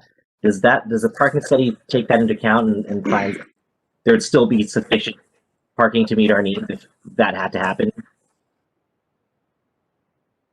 Philip, would you like to address that? Hi, commissioners. Can you guys hear me? Yes. Okay. Yes. Okay. Great. I've been waiting all night to talk. Just want to let you guys know. Anyway, the parking study was conducted during the first week of March 2020. So the timing was crazy. It was completed under normal operating conditions, maybe a couple of weeks before the California or the nationwide stay-at-home order impacted all the businesses. So the empirical counts that were conducted for that parking study was under normal conditions. Since that time, a lot has transpired, and some businesses were closed. The big tenant there that caused a lot of parking is the 24-hour fitness. That's been closed because you can't operate indoors. So that took away a lot of the parking. As to my knowledge, I don't believe they have outdoor dining at that particular parking lot. However, if the retailers do decide to do that, they could submit an application to the city. But a lot of things have changed since then. I imagine that the parking would be a lot more available now because the businesses have been impacted. But the parking study and all of the parking observation counts that are in there were under normal operating conditions, which is probably the most conservative effort to do the analysis. So the parking study doesn't take into account the impacts of COVID-19 to the businesses. So that hopefully that answers your question.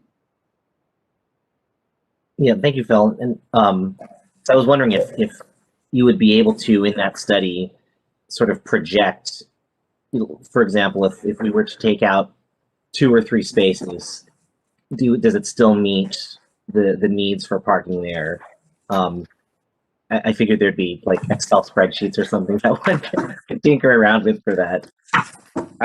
Yeah, the parking study has several layers. The first layer is, does it meet city code? And it does not meet city code. Our city code requires several more parking spaces. So the next step after that is we do an empirical parking study where we actually count how many cars are out there, and then we compare on how many spaces we have available. And then on top of that, what the study does is it estimates the amount of traffic that these vacant suites will generate. And so you add the amount of cars that they expect to fill that parking lot, at different times of the day, at different days of the week, so that you have the most conservative effort. And in that analysis, after doing all of that, the result was if the applicant filled all of those vacant spaces, you would get about 90% occupancy for the parking spaces. You'd still have about 10% capacity left based on the existing spaces. And that's the number that I was looking for, is about a 10% occupancy, so that the cars can still find spaces. If you exceed the 90%, you kind of get to that point where you have a circulation issue in the parking lot, where cars are just driving around looking for a space over and over, or they're waiting for a space and they're blocking the drive aisle. So that's what the parking study showed, that there's adequate capacity despite the fact that they were below the parking requirement by the city code. Great, thank you. And just to clarify, the Los Alisos Boulevard right in front of that property, is there street parking allowed on there? No, there is not. That's an arterial street, and for the majority, if not all of our arterials in the city, you're not allowed to park on the arterial streets. Okay, thank you. That's all my questions. Sure. Thank you very much. Commissioner Blum, you have something to address? Yeah, thank you. Thank you, Philip. I believe Commissioner Breton, were you on the commission with us when we approved this? Yes, I was. Yes, I was. And I was the one that raised the problem of the crates and other foodstuffs in the back.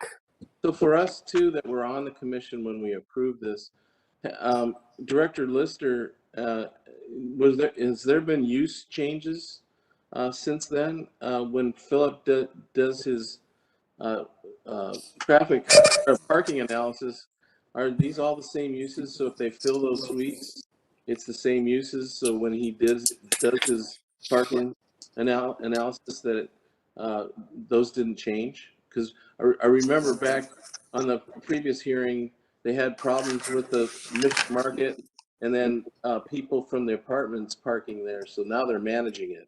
And Philip, you saw that when you did the parking study. So is that what we're down to, Director Lister? Yeah, I mean, my understanding of it is, I think in the past there were some spaces being taken up, incorrectly with either storage, etc., behind the market. I know there was a new management company who is now better enforcing illegal parking from the apartments across the street. I think they've always known that was a problem. They just were not really doing anything about it in the past. So I think the key for me is that there's a new management company on board who is better handling the whole parking situation. And I'm sure there have been some minor changes in use, even excluding COVID. Businesses come and go over time. So yeah, I think there has been. No, that's good. So, yeah, that answers my comments and questions, Chairman Reich. Thank you. Thank you, Vice Chair Blum. Any other commissioner comments or questions? Yes, Chairman Reach. I have a quick question for Phil on the study in regards to parking. When I look at figure 3C, and I see quite a bit of space in the back that would be used for employee parking only. As part of the study, did you guys find out how many employees currently and capacity are at, this location? And is that amount of parking excessive or adequate? Yeah, that's a good question. Let me look at the study really quick. There's a exhibit figure 3A. I don't know if you have that in front of you. So figure 3A, they broke down the parking study into different zones. There's a zone F and a zone G. And between those two, there's 88 available parking spaces in zone F. And then in zone G, there's 29 available parking spaces there. And then I believe they had a table that showed the actual number of parking. I can't seem to find it. They didn't break it down per zone. Let's see here. You give me 1 second. No, thank you. Yeah, I don't see a table where they broke down the parking occupancy per zone. So unfortunately, I don't have an answer to that question. If I can, It this looks is like table 2 might have it by zone and I guess incremental time that they would be in that zone. Am I correct in saying that? yeah. The applicant is here with us tonight, and he can help answer the question. But I think on figure 3C on page 29, it does show that there's 80 spots permitted for employees. If you look at that table, but again, the applicant can explain that. Yeah. No, I'm a frequent shopper at this center, and I know that it does get quite full in the front, and I've actually taken advantage of some of the parking in the back at times. And just like I said, I was curious as to what if it was excessive capacity in the back or adequate. That was all. Thank you. Thank you, Commissioner Molinari. Do we have any other commissioner comments or questions? Commissioner Breton? No. Okay, I do have one question for you, Philip. In your traffic study, when we did this in, I believe it was March of last year, is that correct, or was this year? March of last year. March of last year. Do we have a number of suites that were unoccupied at that time? Did we look at that? Ooh.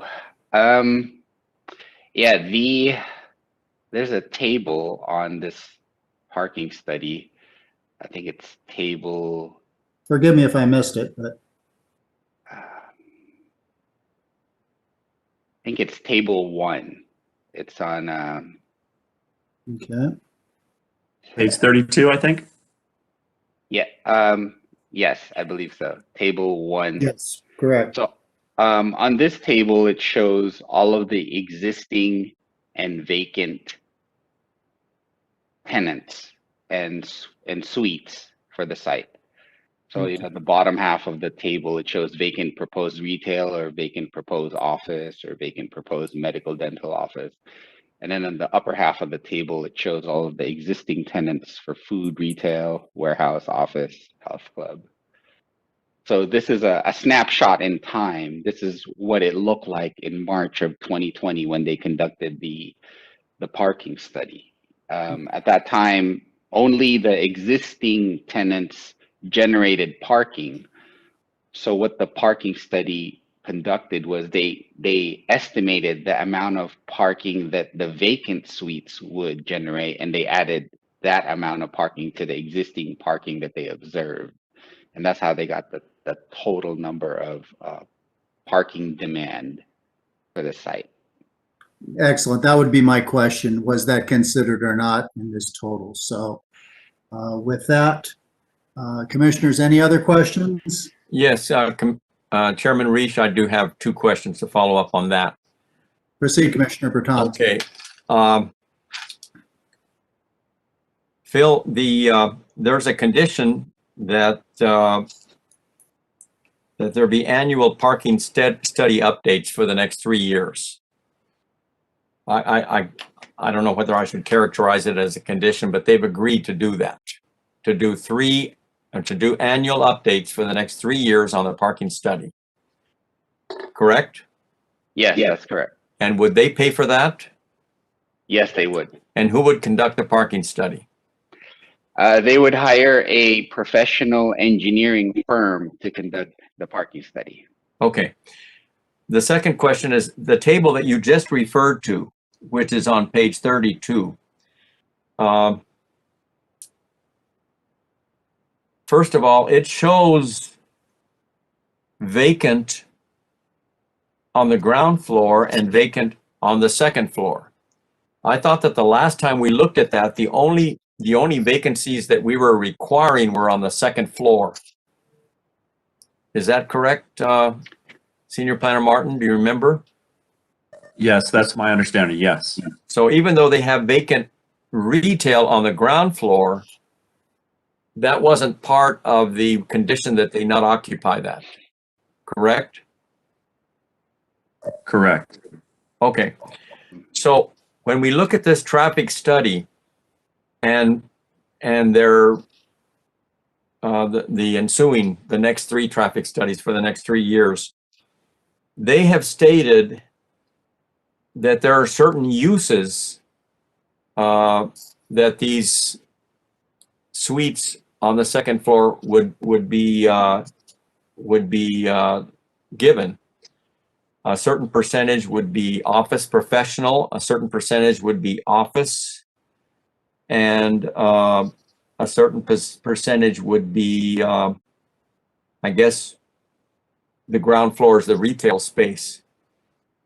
4,000 square feet of retail, 1,100 of medical dental office, and 15,000 of office space. When they go to leasing this, if they decide to change the use, do they have to come back to planning staff? Do they have to come back to you, Senior Planner Martin?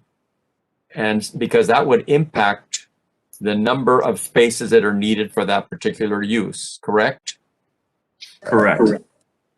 So they would have to come back to you and say, now we're proposing a different mix of tenant uses. Correct.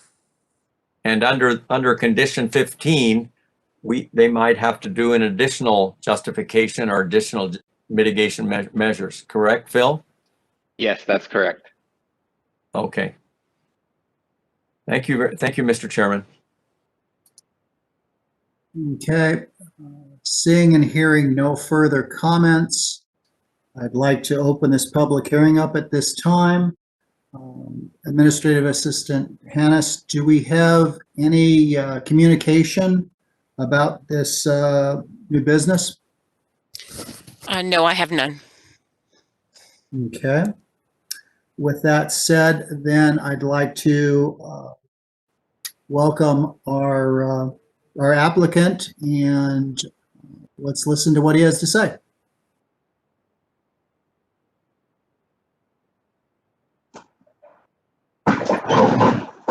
Hi, I'm Greg James with McKinley Malik Architects, and I'm helping out with the client. Edward, I don't know if you wanted to discuss anything on this. I think most of the questions that you've asked have all been answered by staff, and they've been answered in the same way I would have answered them. Edward may have some things he wants to say. Sure.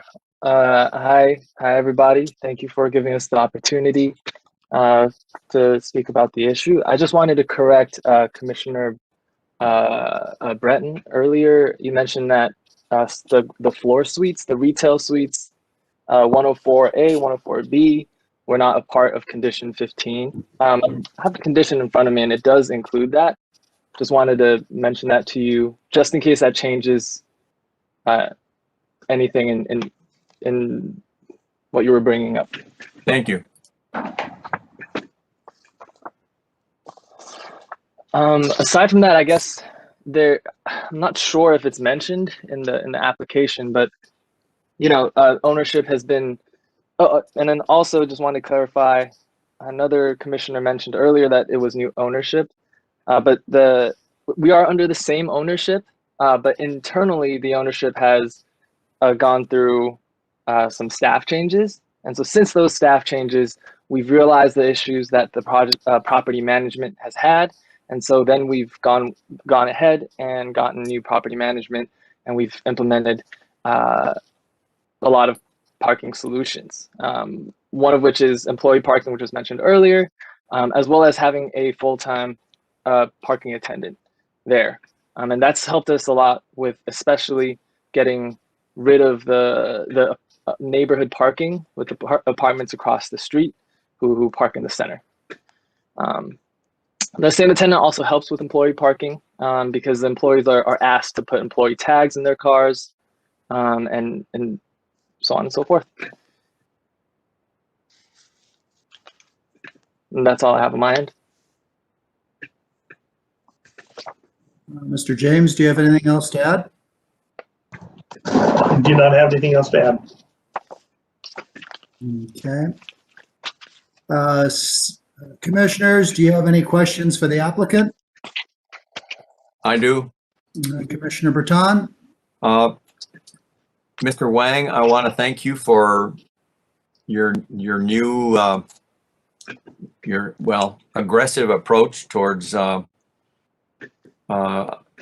trying to comply with the conditions and cleaning up that center. I remember when we addressed this back in 2017, I visited the site before we voted on it, and I noted that there were a lot of there was a lot of merchandise and wooden racks and other equipment in the back. And we specifically asked the applicant if they would remove those. And we were promised that they would be removed. We were assured that that'll be gone tomorrow and our employees can park there in the back. They did not abide by that. And we've had code enforcement, I think, go out there 2 or 3 times to try to enforce it. But I'm glad that you have now changed in your corporate structure and that you have new leadership that's cooperating with the city on this. I think this is an excellent mitigation measure to manage the parking. And I just wanted to ask you, do you understand and are you willing to continue to abide by conditions 14 and 15 and to pay for the parking updates for the next 3 years?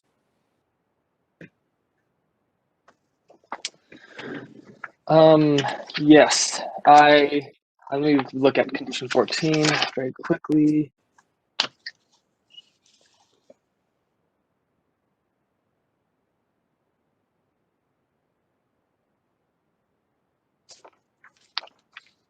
Yes, I'm definitely willing. We're definitely willing to abide by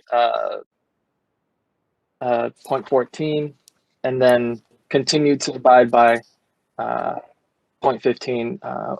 Granted, of course, hopefully that it's amended in such a way that we do annual parking studies. Yes. And on my last question, when you negotiate for new tenants in these vacant spaces, do you anticipate changing any of the uses that you've listed in your application? Are you going to maintain that same percentage of retail, medical, dental, office, and office space in those suites?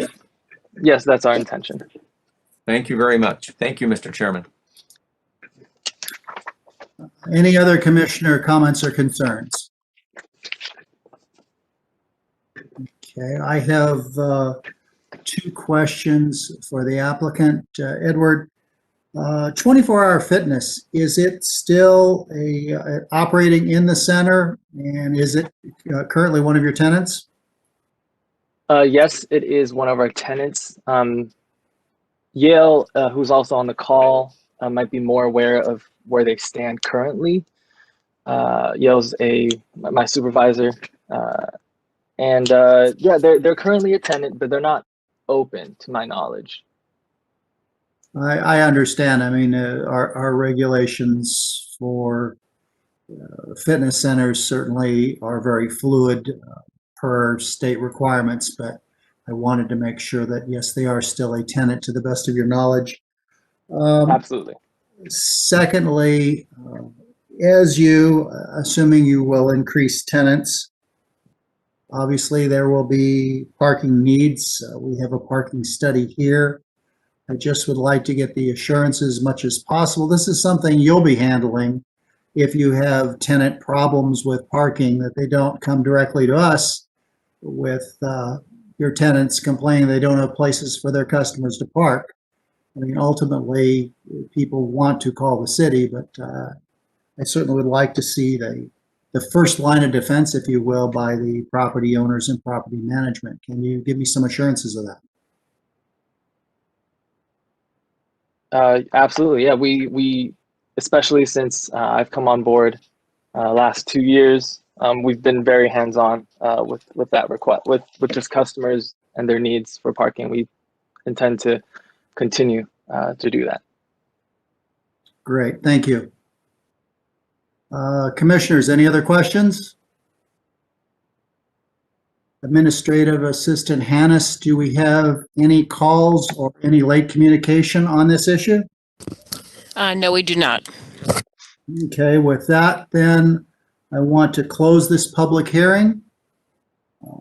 Before I entertain a motion, once again, Commissioners, do you have any questions of staff or the applicant, of staff? With that said, do we hear a motion? Yes, Mr. Chairman, this is an unusual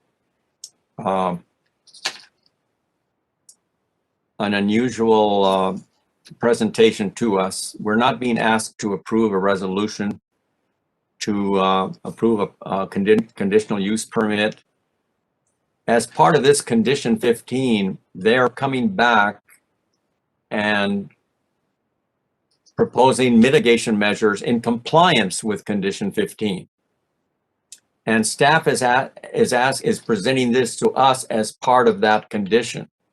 So I think all we're being asked to do tonight is to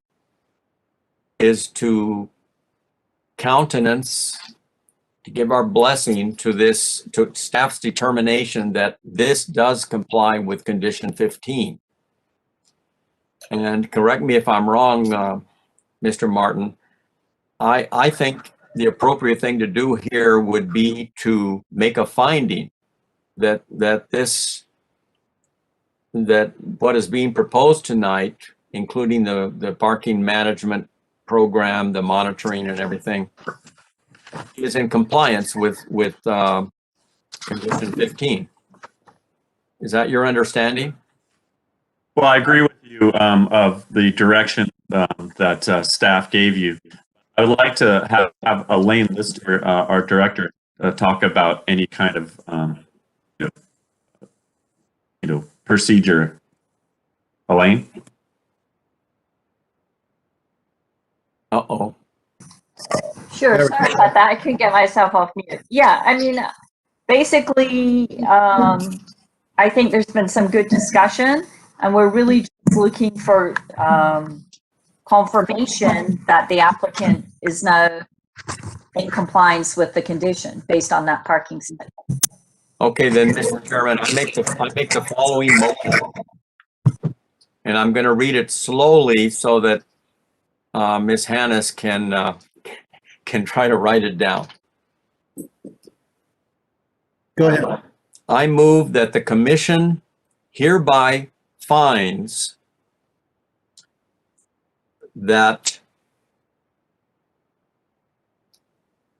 conditions 14 and 15 of resolution 2017-1355 of the PDP 2017-295 have been satisfied based on the following conditions. And I'm going to list 3 conditions. 1, that applicant will continue to abide by both conditions 14 and 15. Number 2, that the applicant will implement all the mitigation measures and manage all parking accordingly. And 3, that the applicant understands and agrees that the city will continue to monitor compliance and require annual parking study updates for the next 3 years. That's my motion. Commissioner Breton, a point of order just for clarification. You noted the PDP permit, PDP 2017, you said 295. I showed 296 in our document. Is there a correction, or is 295 correct? I could 295 is correct. Sorry. 295. Yes. Thank Then you. if I may ask, what is 296? Because I see that on our minutes. Yeah, so that's a typo, I believe, but it's 295. Okay. Excellent. Do I hear a motion? That's my motion. Sorry, do I hear a second? Second. Seconded by Commissioner Molinari. By voice, if you acknowledge, please say aye. All commissioners? Aye. Aye. Aye. Aye. Hearing no dissent, the motion passes. Moving on to. Thank you very much. Congratulations, gentlemen. We wish you all the best and hope for your success. Thank you. Okay. Mr. Chairman? Yes. A point of order. If we could go back, now that the public and the applicants can get back to their Monday night routines, if we could go back to the agenda after election of chairman and vice chairman, was supposed to be the appointment of committees. Yes, correct. I think we need to move back to that, if we may. As chairman, I'd like to make some suggestions. First, for traffic, I would like to see Commissioner Keno, correct me, Keno, correct? Keno. Commissioner Keno and Commissioner Molinari. Should we separate these, Elaine, or can we do them all at the same time? I think you can do them all at the same time, or you can take one committee, however you prefer, really. Okay, well, let's just move on.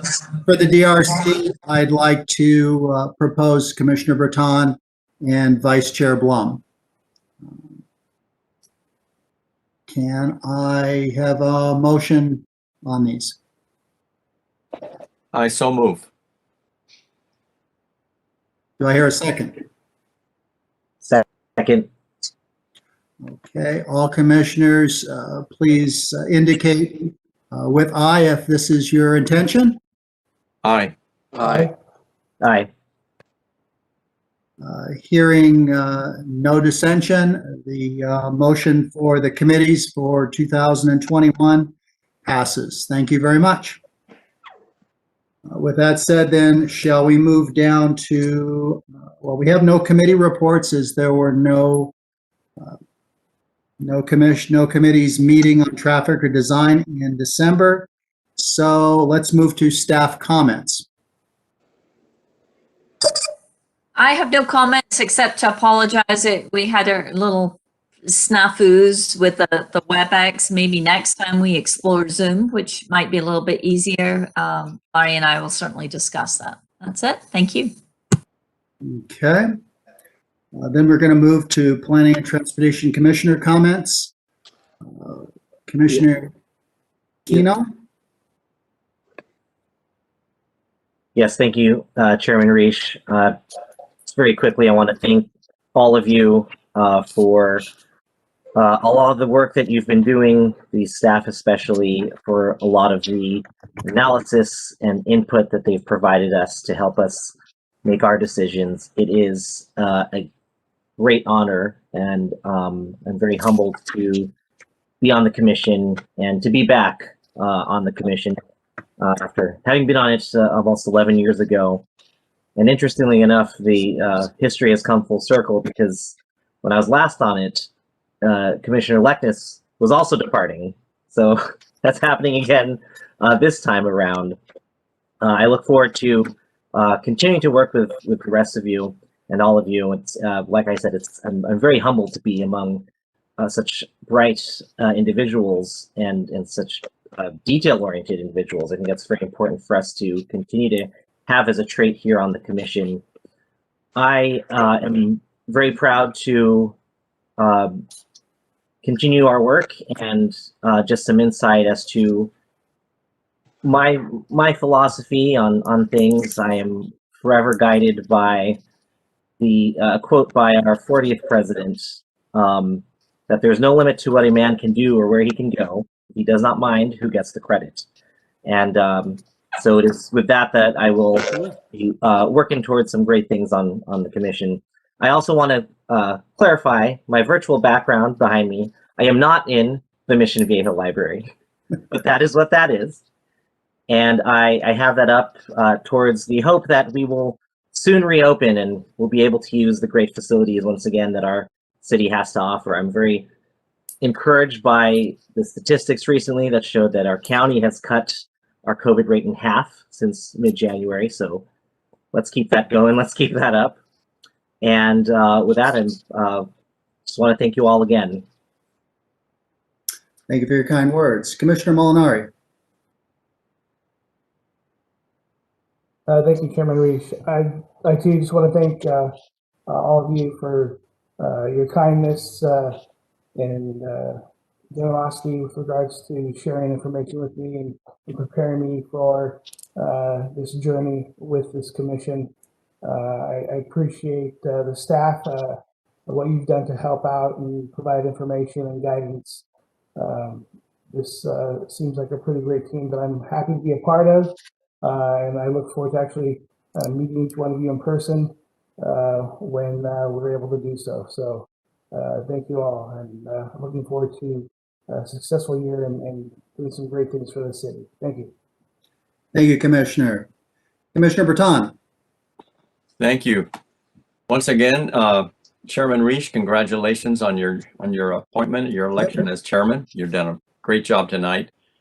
And I was extremely impressed with Commissioner Quino's and Commissioner Molinari's resumes. I read them and was very happy to see that, is it you, Commissioner Quino, you went to USC? I did. Fight on. Absolutely. And you still belong to the Federalist Society? I do. I continue to be a dues paying member. Well, that's great. That's great. I think you bring an interesting perspective to the commission. And Commissioner Molinari, I was very impressed with your interest in the traffic flow, the arterials, the freeways, the toll roads, the traffic circulation, and your particular interest in that area. You're going to bring a special perspective also to the commission, and we're going to rely on your suggestions and expertise. And by the way, both of you, I would like to take you to breakfast individually and get to know you better. I want to extend a special expression of gratitude to our director. Director Lister has been working just a yeoman's task, overtime, a very stressful 2 months implementing the new policies, the new initiative by the council to award $25,000 grants to the small businesses in Mission Viejo and the restaurants. She has been screening all of the applications for the grant money and has been working on making sure that the applications were complete and deciding who was going to get the money. And then as soon as she finishes that, then she gets another task, which is this new voucher that's going to be sent to all the families in Mission Viejo to spend in Mission Viejo at restaurants. And as a result, she's had to, and staff has been working in helping over at the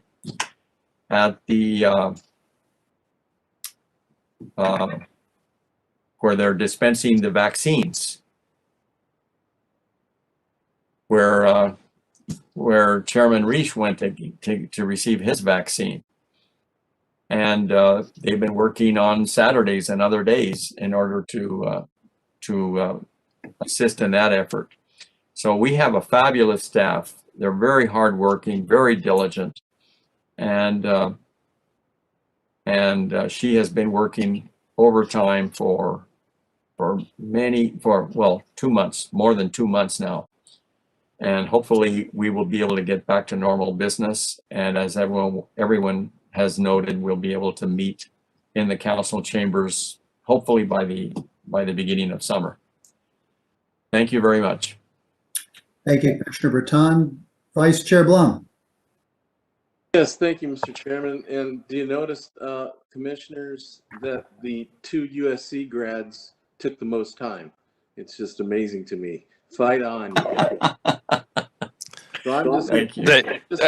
Actually, they're lawyers. Don't forget that. Yeah, I know. That's right. I'm just a lowly old Cal Poly. We're a band of brothers. Yeah, Cal Poly San Luis Obispo engineer.